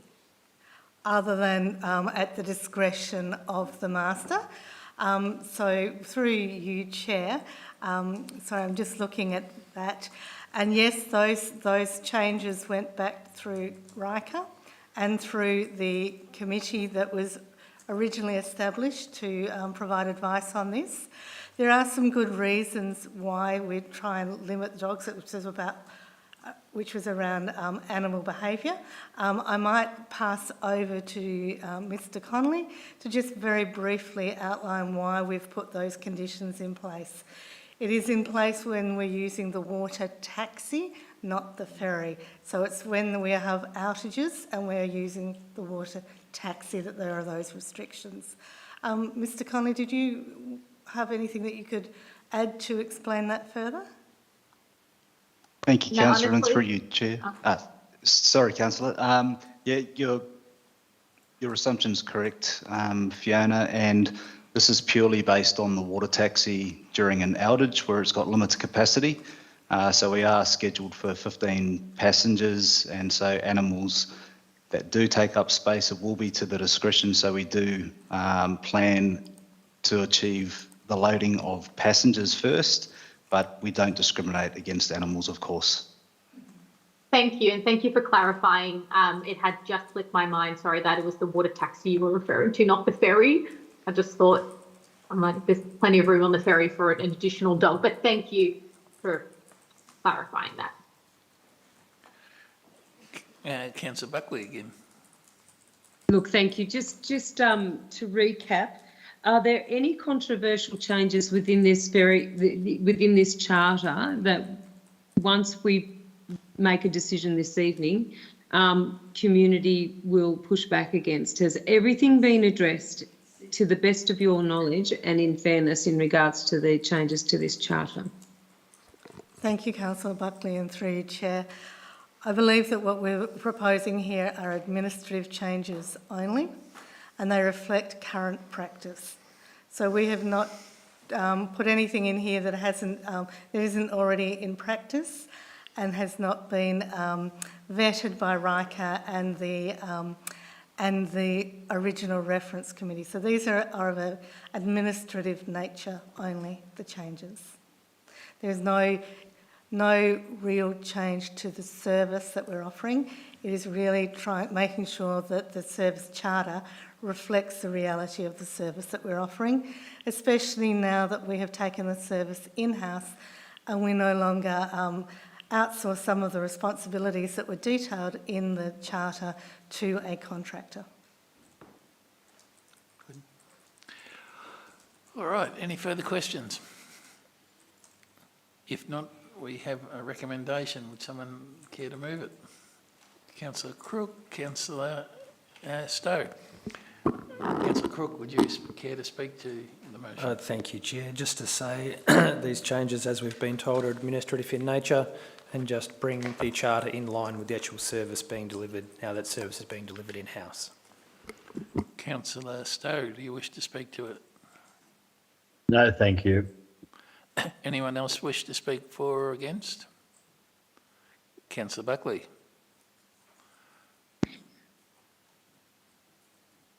The Raymond Island community expect a certain level of service, and I think we try and deliver that. But I really want to make reference to how engaged they are into the processes and monitoring, council's performance. And I actually want to thank the Raymond Island community for doing that, because I think accountability and responsibility for our services is paramount. It's part of our core functions for East Gippsland. I trust the officers have provided us with, true and informed information, and that everything will be ship ready. And that hopefully we've got this right. And of course, if there's any problems with this into the future, we can, as a councillor group, move a motion to make any amendments if it doesn't meet its mark. So I just wanted to ensure that that community understands that that we're here as their representatives to make sure that we're trying to do our very best. And sometimes we don't always get that right, but at least that's our, that's our premise. So on that, I'm walking cautiously forward with supporting this motion. Councillor Stowe, did you have your hand up, or were you getting rid of West Australian flies? Oddly enough, that's exactly what it was. You'll be pleased to know I got rid of him, though. Good. We'll gain our composure. Anyone else wish to speak for or against?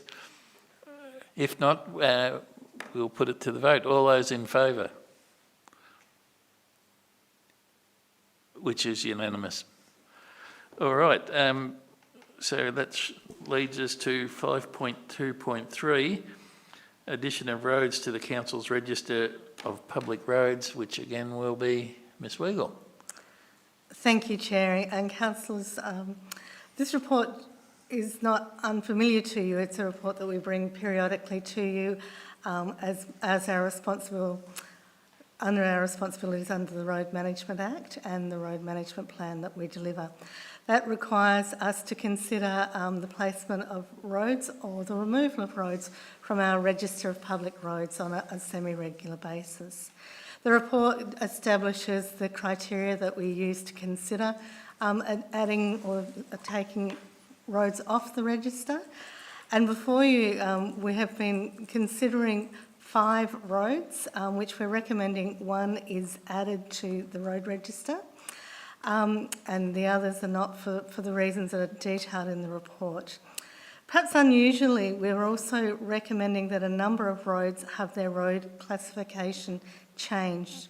And this is really an administrative matter. It won't change the level of service or mean that that we change the maintenance level for those roads, but it's to recognise that under the disaster recovery guidelines, rural fire access roads will no longer be eligible for disaster recovery funding. So we have therefore proposed that all of our roads that are sitting under this classification on the Register of Public Roads move to the classification of rural limited access roads. Very similar in the level of maintenance they'll receive, but a different classification. With me this evening is Paul Rooney, our Acting Manager of Civil Infrastructure, who's able to answer any questions of a technical nature on this report. And councillors, there are some recommendations before you. Thank you. Thank you, Ms Weigel. Any questions for...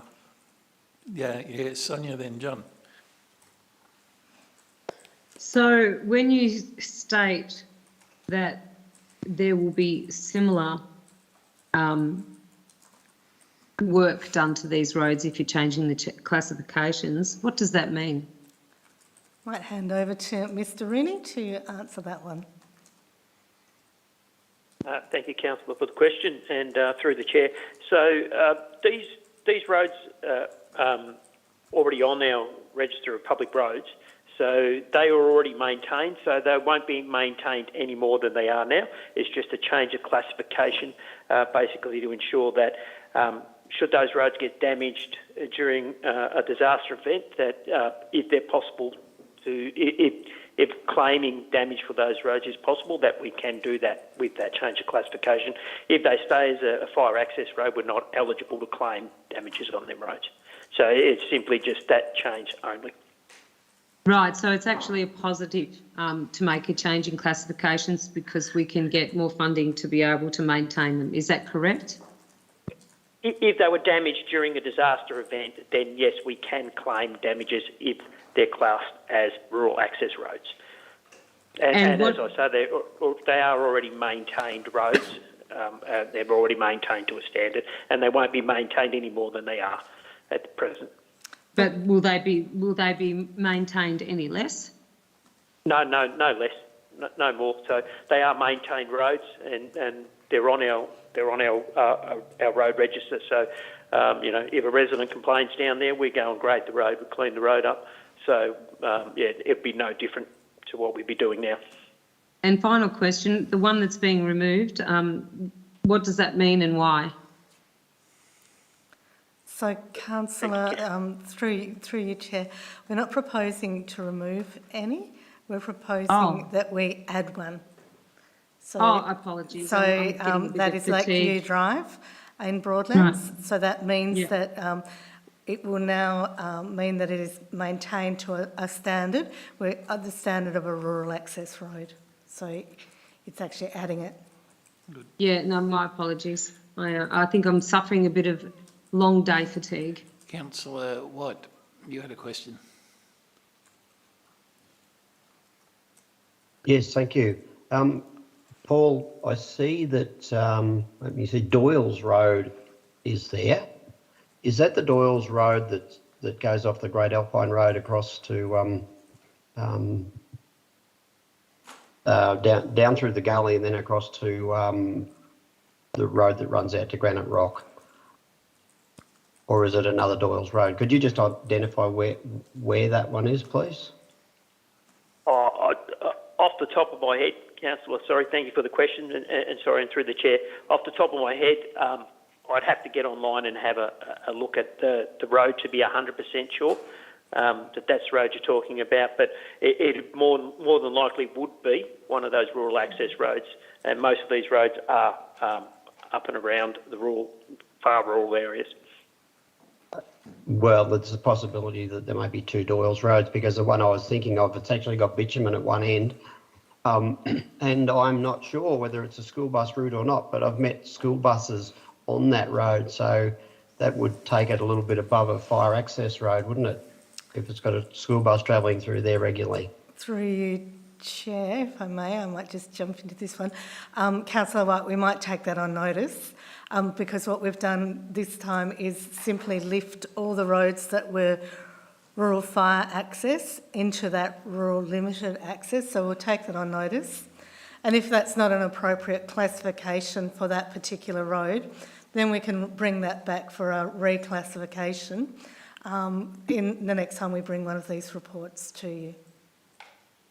All right, that would be much appreciated, because if it is that Doyle's Road, I'm thinking that it needs to be a little bit better maintained than just a rural limited access, that's all, just for safety reasons, because I believe if it is that road, there's a lot of traffic goes through there. So thank you for that, and I'll hope to get a report back later. Thank you. Councillor Buckley. You're right. We've lost Sorry. you. Oh, you're right. I'm still a little bit confused, so please bear with me. The recommendation for, say, Hollands Road, Benambra, so it's a Crown Land agricultural lease. It's not recommended for listing. Can you just explain to me what that means? So through the chair again, if we go through the reasons why we would normally place a a road onto the register of public roads, it meets a number of principles which are outlined in the report. One of them is a principal place of residence, and another is that it's not Crown land managed by another jurisdiction.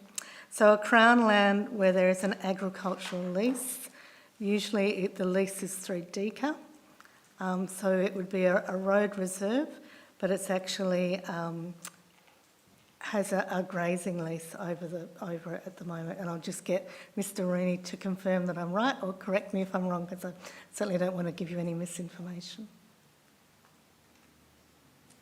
Thank Councillor again for the question and through the chair. So my understanding with this road was some of the criteria that we look at in conjunction with what Ms. Weigel said was we also look at that it meets a minimum infrastructure design manual requirement, and this road didn't. So it needed to meet that minimum standard, which it didn't. We also consider population, how many people are living off that road or use that road for access, and then always as a general rule, we look at the cost that it comes to council with maintaining the road and the overall benefit to the community for us to take on that maintenance obligation. And that just at this point in time, that road didn't meet any of those criteria. Good. Any Thank you. further questions? If not, we have a recommendation. Would someone like to move that recommendation? Councillor Crook and Councillor White. Thank you. Councillor Crook, would you like to speak to the motion? Yes, certainly. It would appear from my fellow councillors' thorough interrogation that this seems to be a good idea on balance, so I'm happy to move the motion. Councillor White?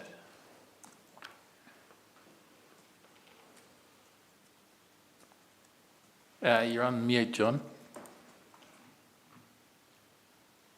Go. Yeah, you're right now. Can't handle two screens. It's got late early. So no, I just look at that and say, well, it is good housekeeping that officers have basically been alerted to the fact that if we do have a disaster in any of those areas, that they were not going to be covered by any grants from government. So I think it's a good move, good housekeeping to make sure that we've covered off for any disasters in the future. So I think well done, Paul. Good. Anyone wish to speak for or against the motion? If not, I'll put the motion to the vote. All those in favour? Those against? And are you abstaining, Councillor Buckley? Yeah. Councillor Buckley abstain. Thank you. CEO, any urgent business? No, there isn't any, Chair. Thank you. All right. At this point in time, we need a motion to go into closed meeting to consider the next item. So would someone like to move that, please? Councillor Van Diggle, Councillor Crook. Councillor Van Diggle, would you like to speak to the motion? You wouldn't? Councillor Crook, would you like to speak to It's the confidential business. It needs to be discussed in a confidential manner. Thank you. So we'll put that to the vote. All those in favour? Unanimous.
unanimously. Back are we, Ben? Good on you. All right, so at that point, with no further business, I'll declare the meeting closed and thank everyone for their attendance. Thank you. Thanks, everybody.